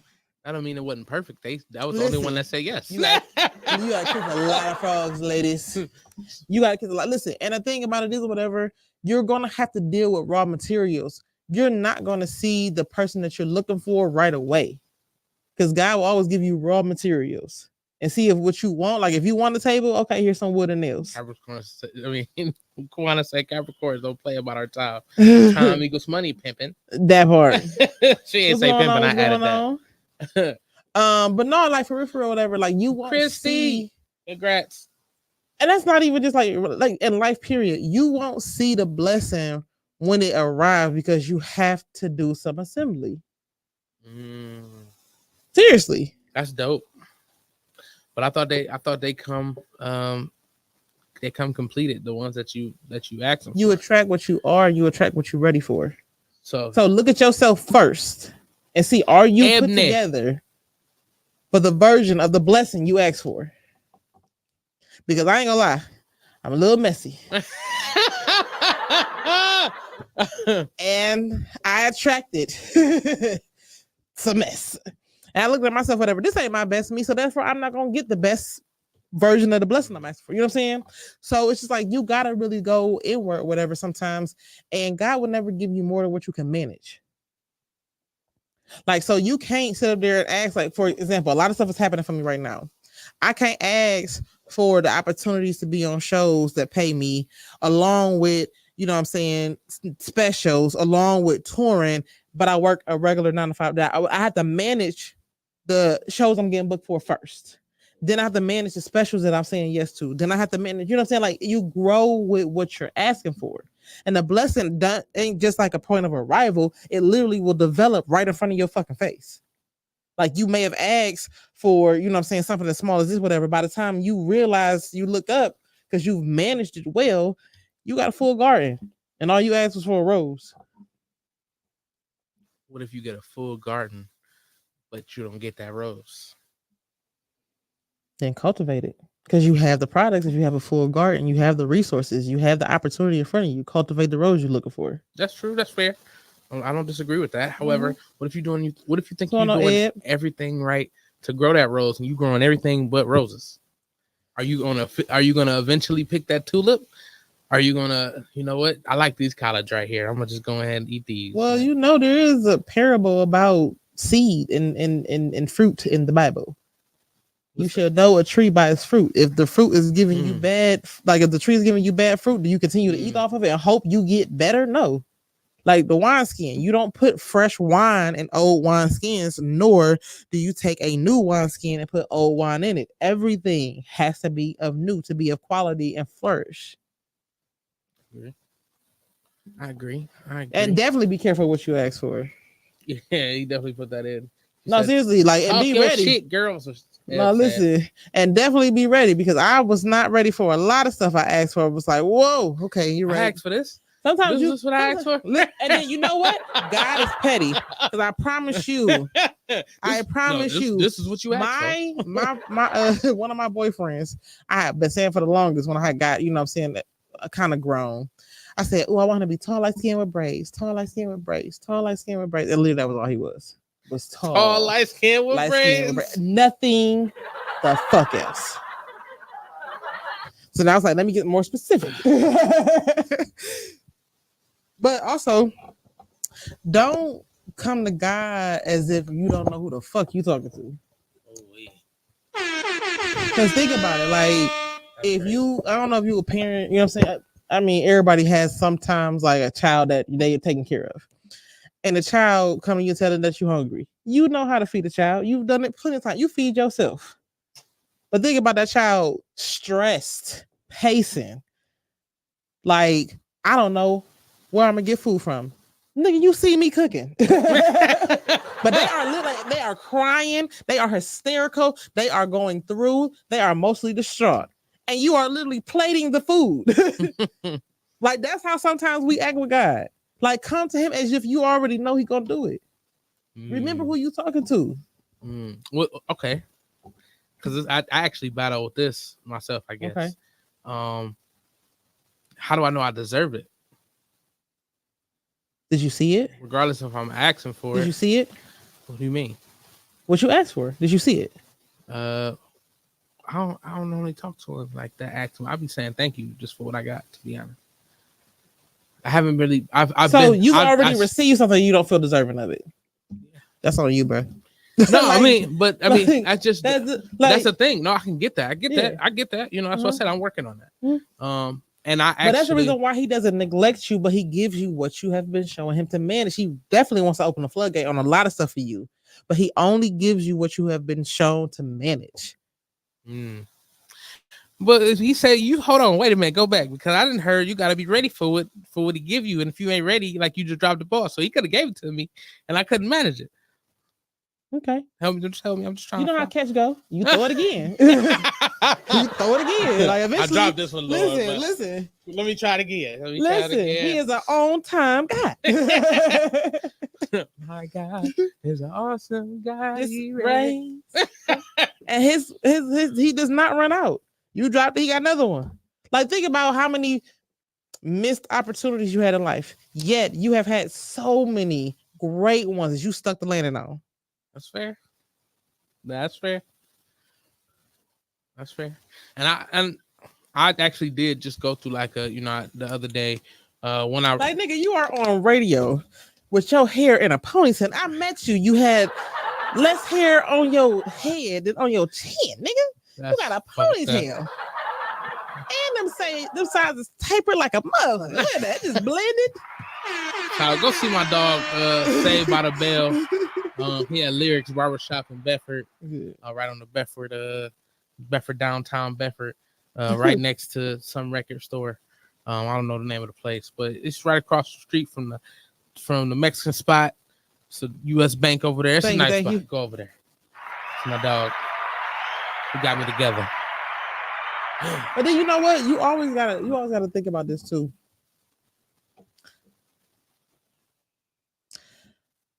You get what God knows your heart to deserve, not anything else or whatever. Because I know that sometimes my blessings disturb demons. They like, how? They like, how? because I think honestly, the triggering part about me is my resilience. Because I've been through so much. And people know what I've been through. And I think my resilience is what get people, because what only hurt me, inconvenienced me, would have killed them. That I do understand. That for sure. I definitely know I done been through some things that people would have definitely been over with by already. And you know, it's weird because they don't even understand that they think it's just me. They have no idea the multitude of covering, favor, grace, mercy, like I have that assists me in said situations. Yeah. So you think it's me doing it when really, It's a homie. man, the homies. Yeah, for sure. I got the Father, the Son, the Holy Spirit, and my ancestors. Don't play with me. Thought there was one. No, Listen, and they roll deep. Facts. Roll deep. Yeah, facts. I actually, because of my grandparents, I feel like, especially my grandfather, I feel like I got this like shield around me, man. Oh, absolutely. Like, I don't Because you know necessarily. you stupid. Damn, why I gotta be stupid? We all know. No, but I've never been like super into the church. Like my grandparents were very much more spiritual than religious. Yeah, for sure. And then I even had took a religion class, and I was just like, I don't know what I believe in now. This all sounds crazy. Like, what is y'all doing here? They talk about, oh, you shouldn't believe in witchcraft, yet we drink the blood and eat the body. Like, okay, every Sunday. I remember my first week of communion. I was like, oh my God, I made it. I get the grape juice. Thank you, Fluff. I get to take a shot with everybody. That's what it felt like. And it was always grape juice. There's some good grape juice too. No, it was the Welch's. Man, juicy juice. They didn't go cheap on that. They made cuts everywhere else except the juice and the crackers, the bread. I remember one time they switched it up on us. They had the little package to where it had the shot of juice, and then you peeled a little thing back, and it had the cracker on top. I was like, look at the little communion Lunchables.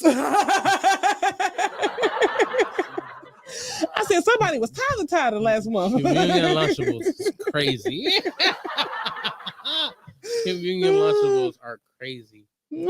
I'm be honest, I don't remember. I know we still had, like, they had the trays. They would just send it around. You had to grab your drink and grab your broken up cracker. Which I was like, dang, how they really breaking up these little crackers? And I didn't know they had like the actual cracker sheets. Mm-hmm. I was like, whoa, what is this? They was always unsalted. How about my brother went to church with us for the first time, and it was Communion Sunday. So they sent around the juice. He looking to see which shot glass is full the most. He pulled that one, right? They send the crackers, and you know you're supposed to only touch the one you're gonna eat. Yeah. Grab one of these. No, listen. He scattered the fucking plate. He scattered Jesus' body to find the biggest piece. Oh my God. We all was like. See, now this got me feeling even worse. Like, was we eating the dead skin? Like, was this the dandruff? Hey, what? Is this Jesus after a pedicure? Like, what is that? I think I'm not gonna even do this, y'all. These is a little ashy. We're not gonna even do this. We're not gonna do this because the rabbit hole we could go. I would not change subject. Tell your grandfather who's watching over you. So no. God know my spirit. I don't want to think about the part of the body I got. Okay, all right. If I got one of the booty cheeks, I'd be mad. All of Jesus' groceries I ate. Oh. Was this holy groceries? Was this after a suntan? Like, if he was black, a couple people ate that piece. Oh my God, that's so funny. I'm done with you. Okay, can we move on to the next one? What are we talking about? I'm not doing this with you. Oh my God, my eye. Oh my God. So what's your favorite memory of your mom?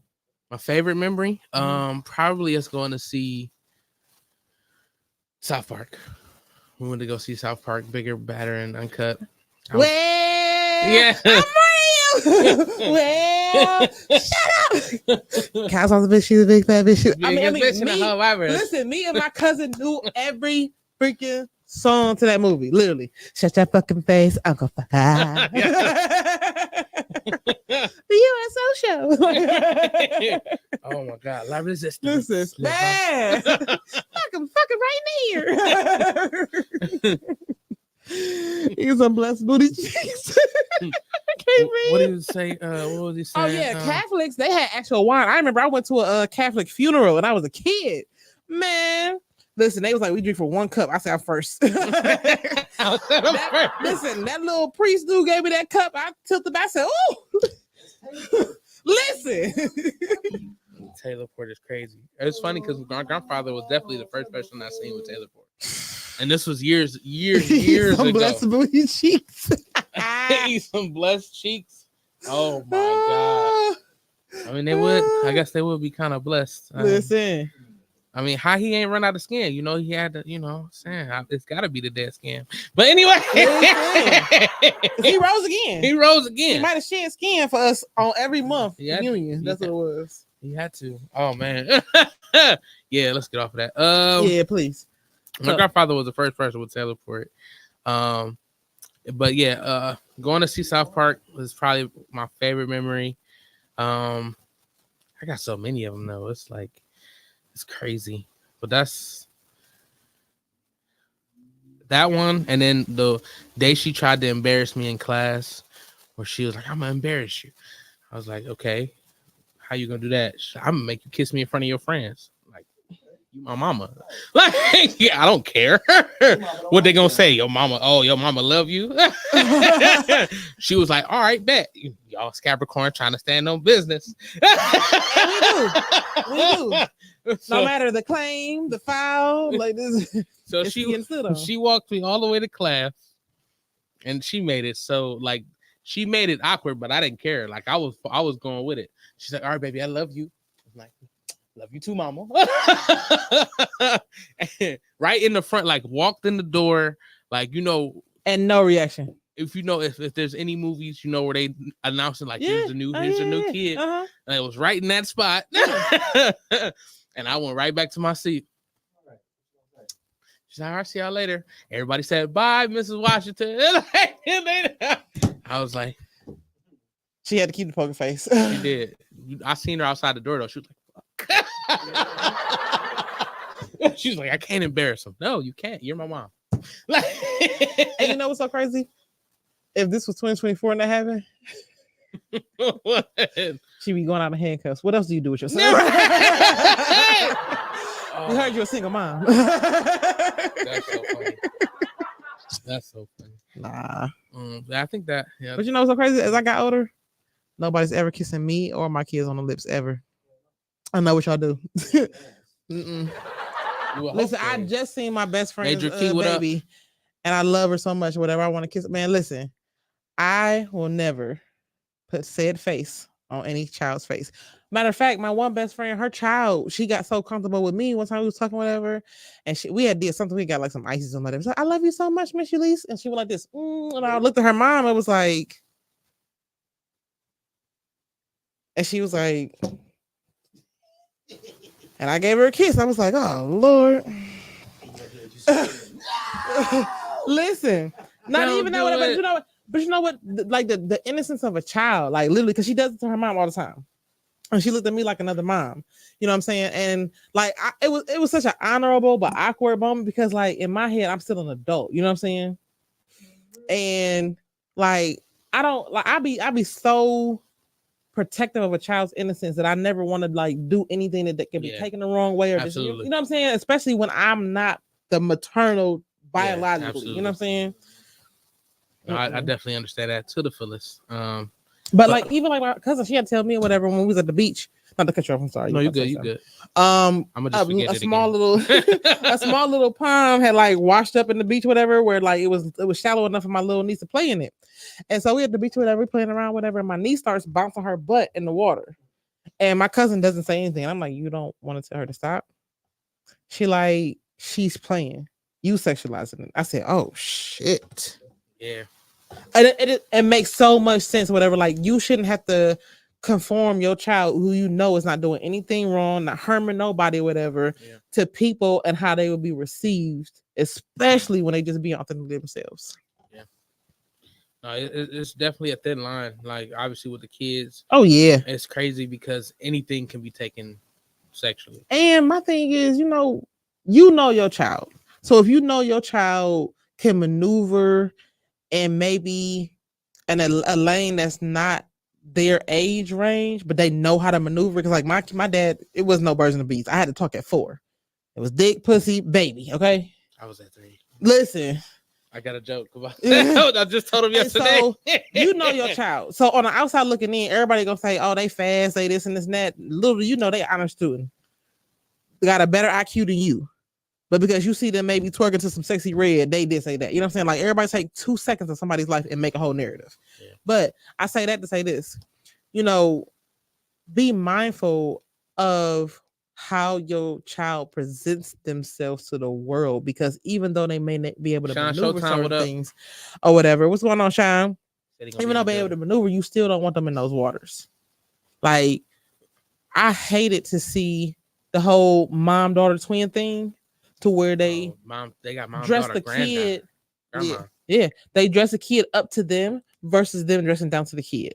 I would rather dress more kid-like to protect my daughter than to dress her up like me, to where some man who is chemically imbalanced would be looking or feeling some type of way about my child. You know what I'm saying? That's a good way to say that, because they definitely the way to put it, they gotta have something wrong with their head. And that's the scary part about it, though, for real, because they're trying to be added to the community. Yeah, I heard that too. Well, we're gonna get off of that subject. Yeah. And that's why I use all the words. You know. For sure. I definitely know about that. That's too much. But what's your special coming up tomorrow? Mm-hmm. What is preparation like? What has preparation been like for that? I want to talk about it. How much time are you doing? 30 plus. 30 plus. I mean, I've done it before. I mean, to be quite honest, I did a pastor's anniversary sober, 45 minutes, no mic. Clean at that. 45 minutes clean. But I got people coming from out of town. I sold this out and literally put tickets in everybody's hand that's coming. Like, this different. It's at the door. Okay. Yeah. T. Washington. Not even Timbuktu. No, that's crazy. Because if they ask for ID, I don't want no issues. Okay. Governments. Because even my cousin Cookie got her name. But no, like, when I won the comedy special, cool. Was talking about it, cool. Even putting a date out, okay. It's sold out. Everybody's here to see me. This different. He said, "Yo, again, what up, you Sean?" Man, this is just different. Like, because I'm a perfectionist type. You know what I'm saying? Capricorn. So it gotta be right. And like, it's been so much, like, trying to do this in this type of month with this type of date behind it, like, has been the hardest, to be honest. Because there's been days I was waking up knowing I had to do XYZ and I just did not have the energy to do it. Dealing with people passing and, my own, just,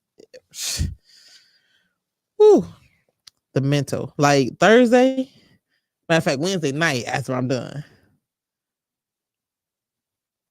I know I don't have no shows until May 11th. So, and that was not on accident. Okay. On purpose? Yes.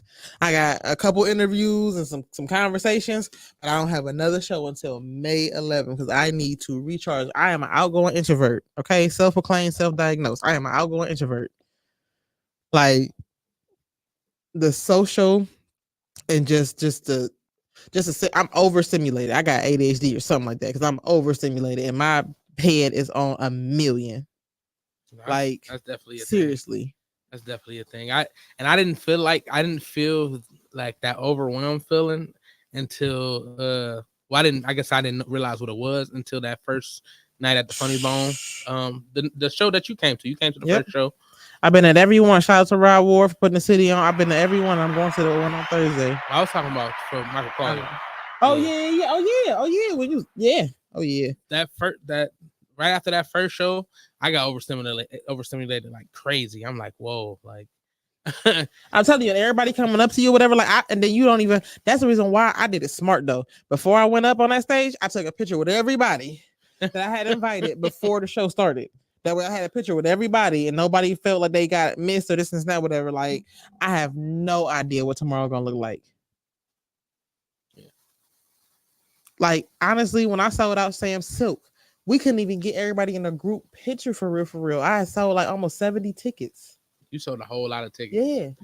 You came and took my ticket. And listen, if you had tickets left over, I needed them. Yeah.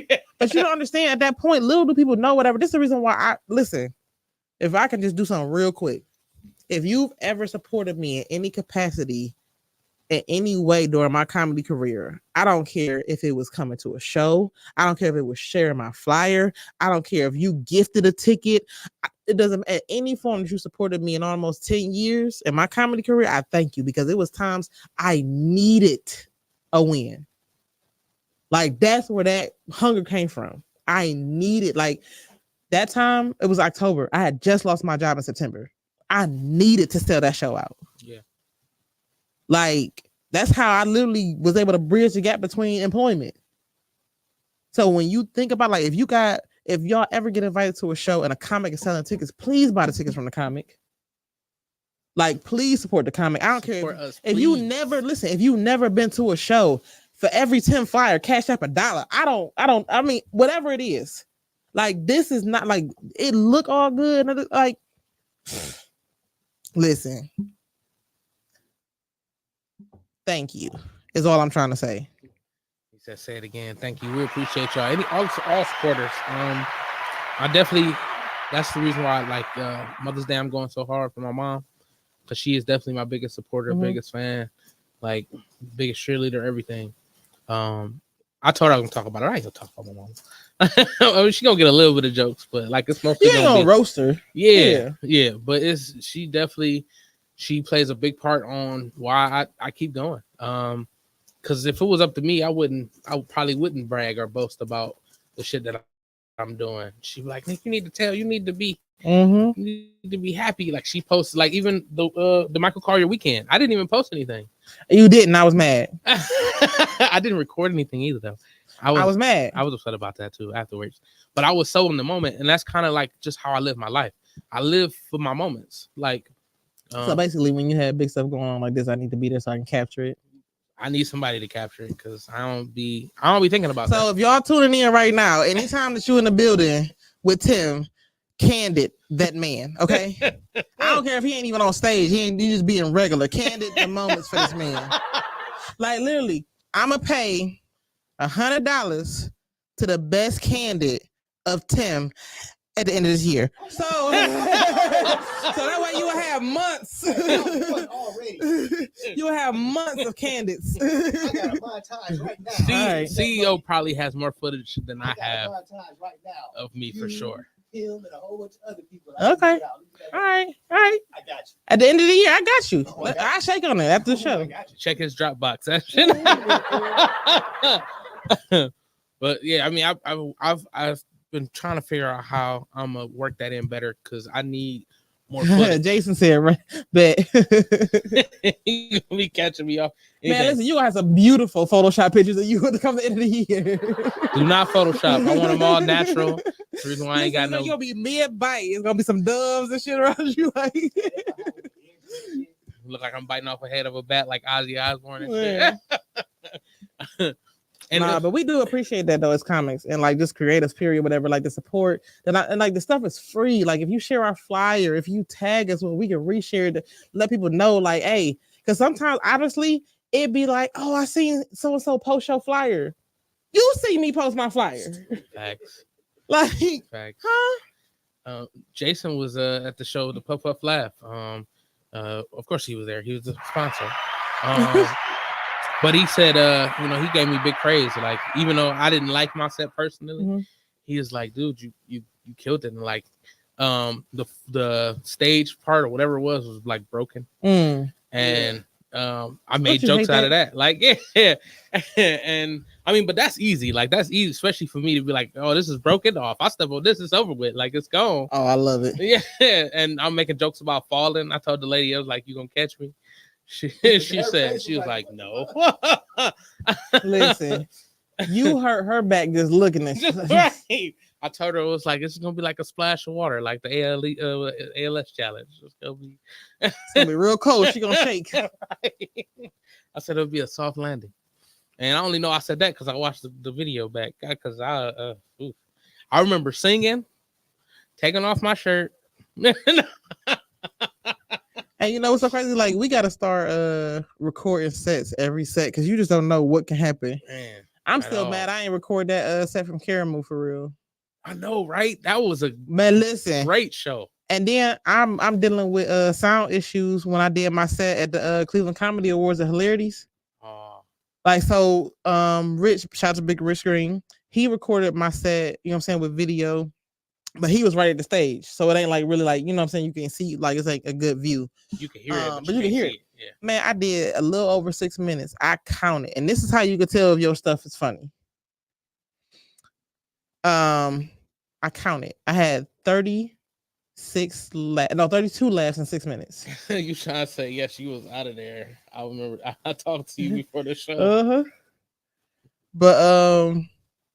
But yeah, that's another thing, whatever. Like, if you think, and then on top of that, like, comments, if you think that your stuff ain't going over at shows, record your set and put the clips out. And if you're not getting social media reactions, that's another way to gauge. That's another way to gauge. And sometimes that could be funnier because some people are like, sometimes they just don't hear the joke. Exactly, because they're talking or they miss a part of this and that, whatever. Yeah.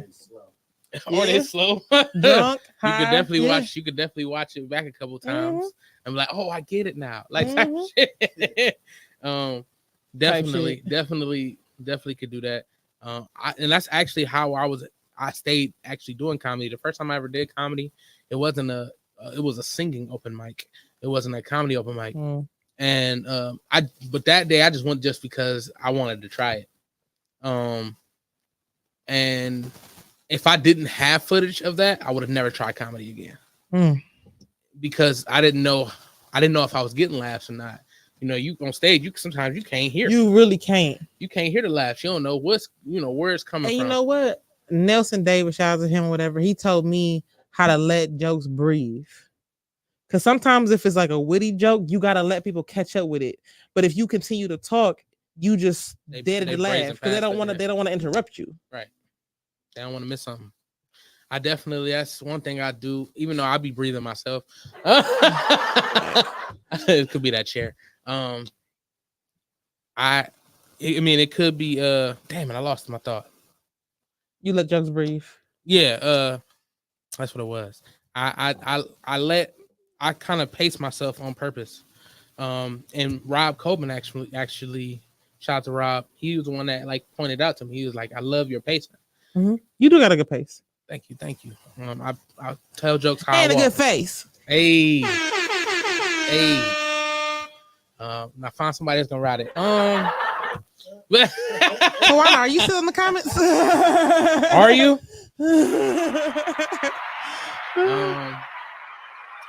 But so that's one thing that I made me realize that I had to kind of slow down and let people laugh at my jokes because somebody had told me to dumb down my jokes. Yeah. And I was like, I don't think my jokes is that. You'd be surprised. You talking in front of. Oh, she said, hey. You talking in front of slow, inebriated people. You got a napkin? I wanted to wipe her seat off for her. No.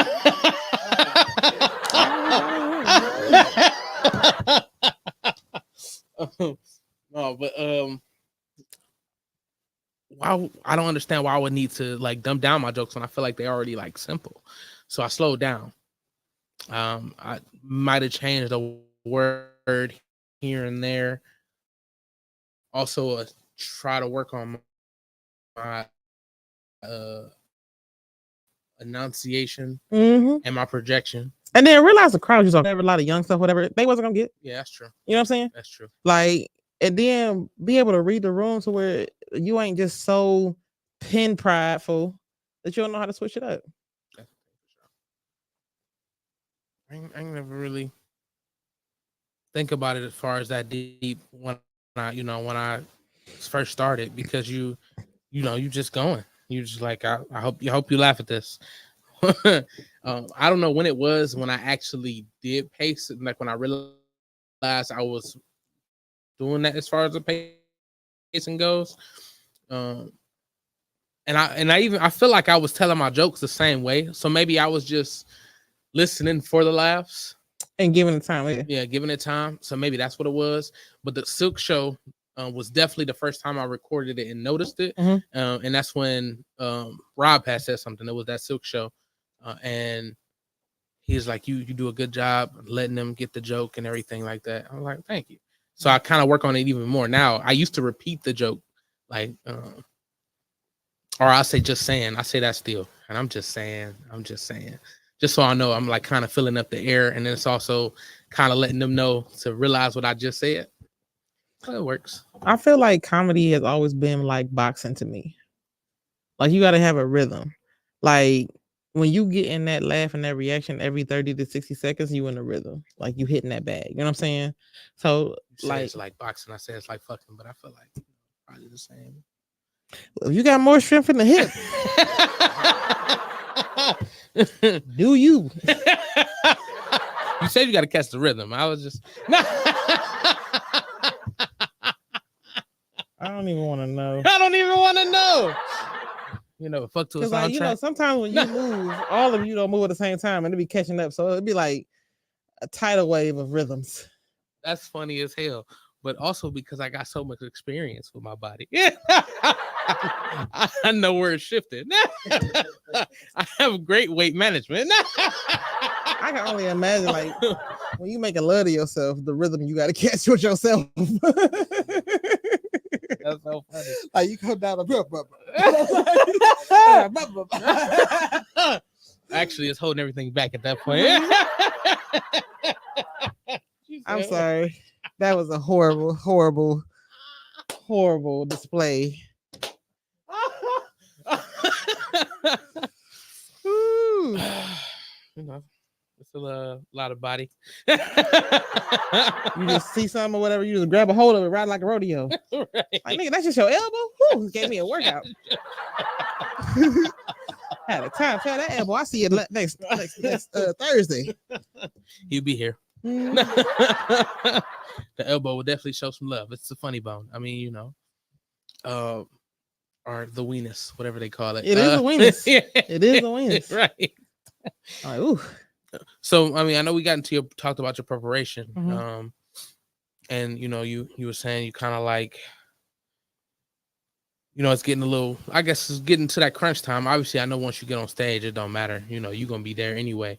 Man. And you're gonna feel it, because that's just kind of, I feel like, what we do. But when it comes, like, you know, those, I say it a couple hours before the show. And this could be any show, not just tomorrow. What is that like? Oh, leave me alone. I'm shifting. Like, yeah, leave me alone. Like I said, I'm outgoing introvert, and I'm trying to go from introverted to outroverted. It take a while for me to shift, because I literally enjoy my own company. Like, when I was on contract for real traveling for my job, they were like, "What do you do in your hotel?" Candy Crush. I listen to music. Like, you don't watch TV? No, I don't. I remember when I did finally like turn TV on, I was like, I got a fire stick. I said, "Oh, I can watch movies." Like now I can watch stuff, whatever. But Candy Crush, music is my biggest thing. I can listen to music and be just content. Just fine. Yeah. Yeah, my own little world. I could be just doing this for hours. Like, oh, game, Candy Crush. Candy Crush for sure, definitely. And I'm just on Xbox. I don't really watch anything, but when I do watch something, like, it's gotta really catch me. The last thing I watched, kind of like, I guess religiously, was True Blood. True Blood, wow, that was my shit. I ain't gonna lie, suck it. The only thing I watched like that was, or the last thing I watched like that was, what is that? Insecure. Insecure. I actually go to bed to Insecure every night. Really? That's hilarious. I used to go to sleep to True Blood, and then I started having some bad dreams. I said, "No, we got to switch it up." I mean, I still have bad dreams, but it's like I can fight them in the morning. No, for sure. Nah, Insecure. I don't know how it bit me, but it did, and I fell in love with it. I think it was Mirror Bitch. I think I loved Mirror Bitch the most. She was I just loved it. It was amazing. And every time she came in, but you know what? I actually talk to myself in the mirror too, especially like when I'm high. It's just a whole different person. 420, you was in there for a minute. I didn't even look at myself for 20 and I think about it. That might have been why I was so lost. Nigga was like, "Hey, nigga, come holler at me." I don't think I stepped in the bathroom. I think the only time I used the bathroom was outside. I'm lying. I went into the bathroom before I went in the house. Or when I went in the house. That sounds funny. When I went in the house. But I knew I was like, I don't even think I looked at the mirror. And the mirror right in front of the sink. I don't even think I looked. You was looking at the floor, making sure it was still there the whole time. Kawana said my eyes was closed, open. There's something she said. Hold on. Let me see if I can find it. She had said it. But no, it was bad. She said his eyes were closed. I mean, they were closed, but not closed. It was funny. I was literally having a whole conversation with somebody, and I'm looking like this. And he's like, "I know you fucked up because you ain't even looked at me once." I was like, "Yeah, I seen everything around me." I was so lit. That's it. She said, "You couldn't see, sir." I couldn't. It was bad, but it was so great. It was so good. It was so That's what he said. That's what she said too. She did too. She said to me, "Listen, call me Mrs. Steal Your Girl, but I don't wanna. I like anacondas, but if you play with me, I smash your mama." Okay, I'm sorry, I'm done. That is hilarious. So how I know you said you're doing 30 minutes or 30 plus. Do you think how much plus is it? Do you think? Well, see, I'm doing slight plus only because I know they're gonna catch the intro. If they have to do any editing, I want it to be like still that time. You know what I'm saying? If it's like any crowd work or whatever, like any spaces, you know what I'm saying? Somebody opening for you? Yeah. So I have John Armstrong hosting. Shout out to him. And then I have a special guest, Tyrone Gaines. Shout out to him. Shout out my dog. That's the homie.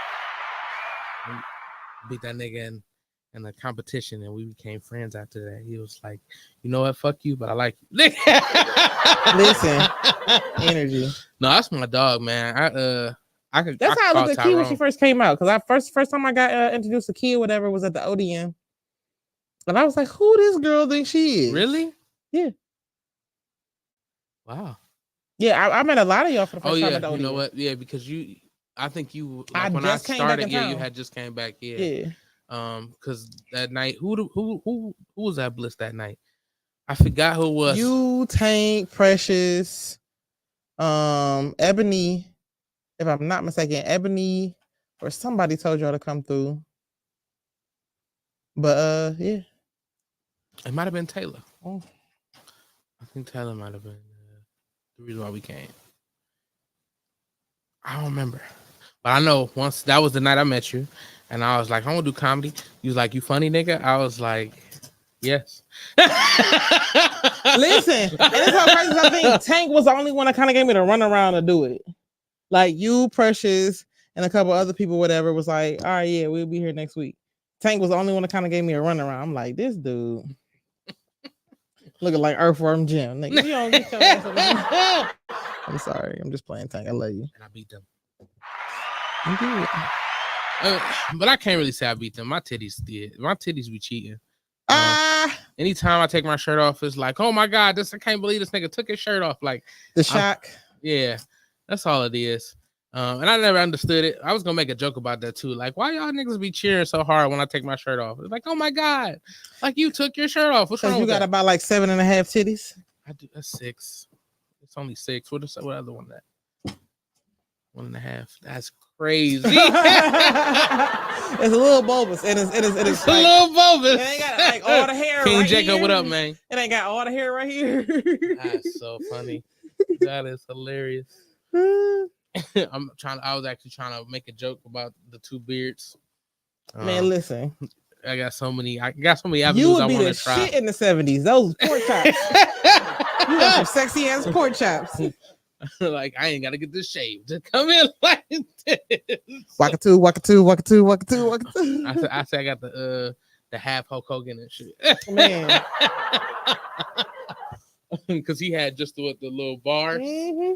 Yeah, that's what I got. The Hulk Hogan. Instead of brother, I say nigga. That's what he say too. I wasn't gonna even go there.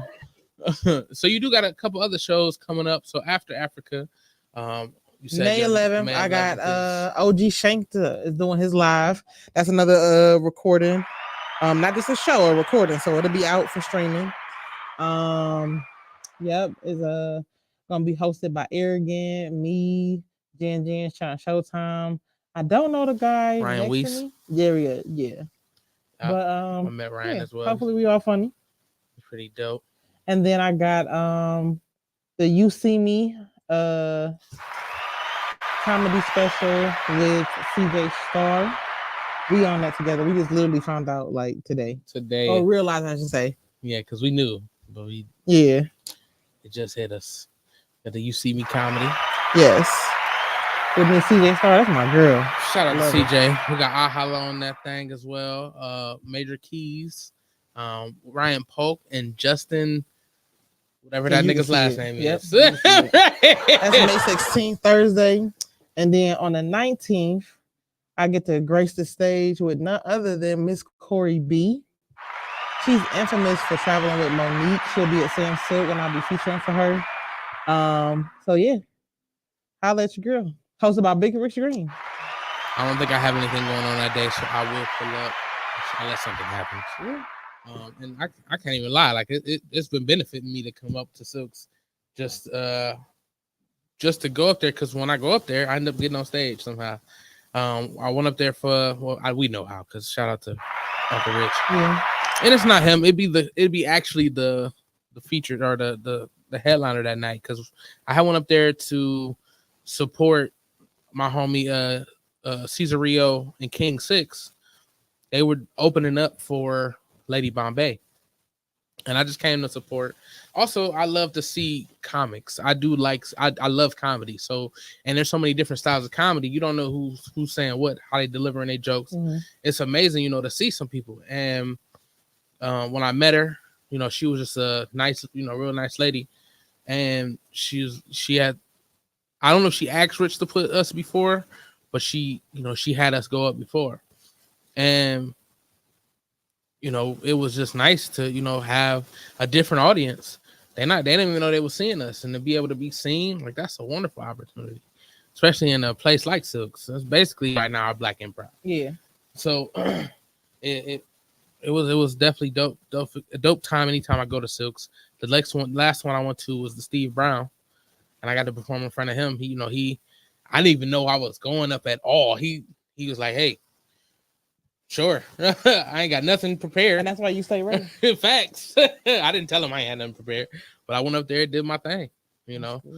I mean, but like you said, if you stay ready, you don't have to get ready. Like, listen, I've been pulled up trying to support all the time, whatever. Yeah. Shit, when I first started comedy and Jen did her when she did a headline, she had a headline position. This is I kept Captivate. Mm-hmm. They was doing brunch.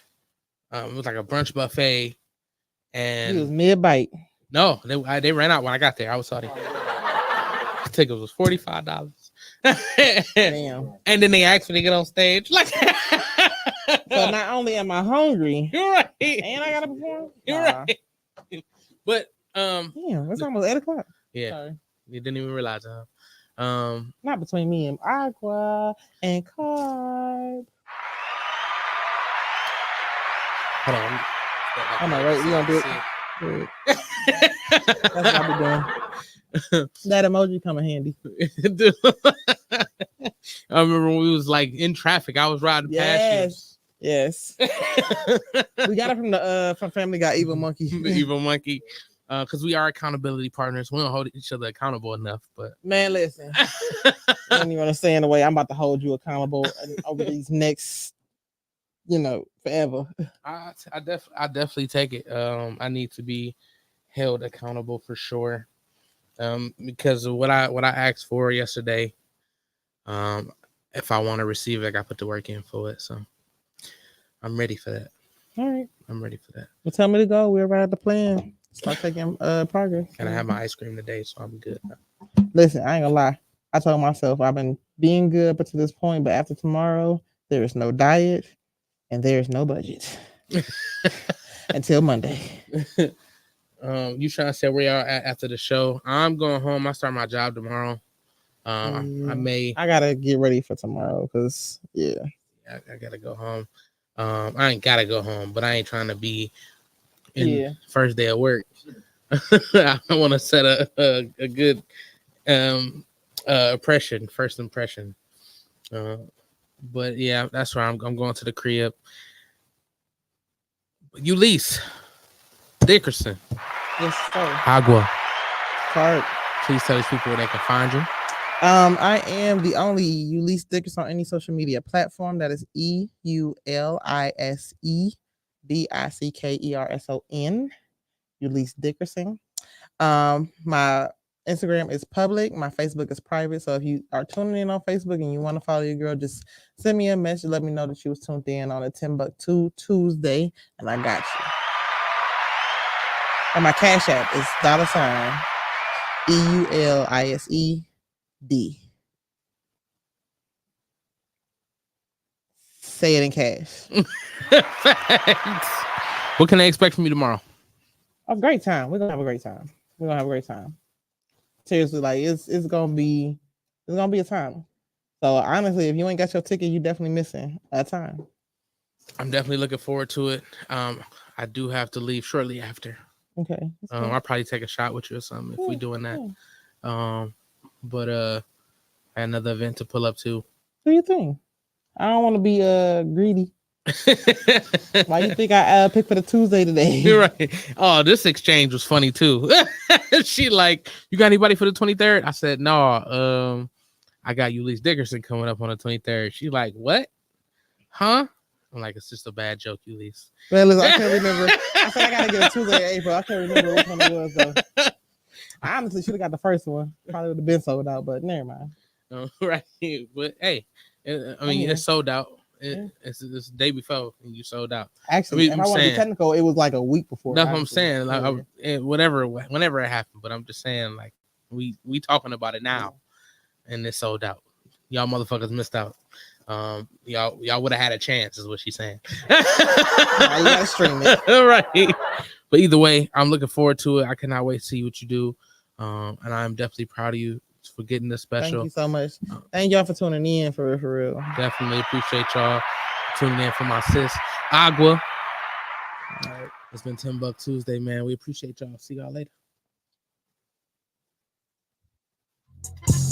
I was feeling kind of down tonight. Psych!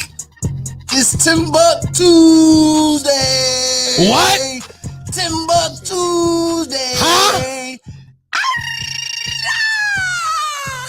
Yikes!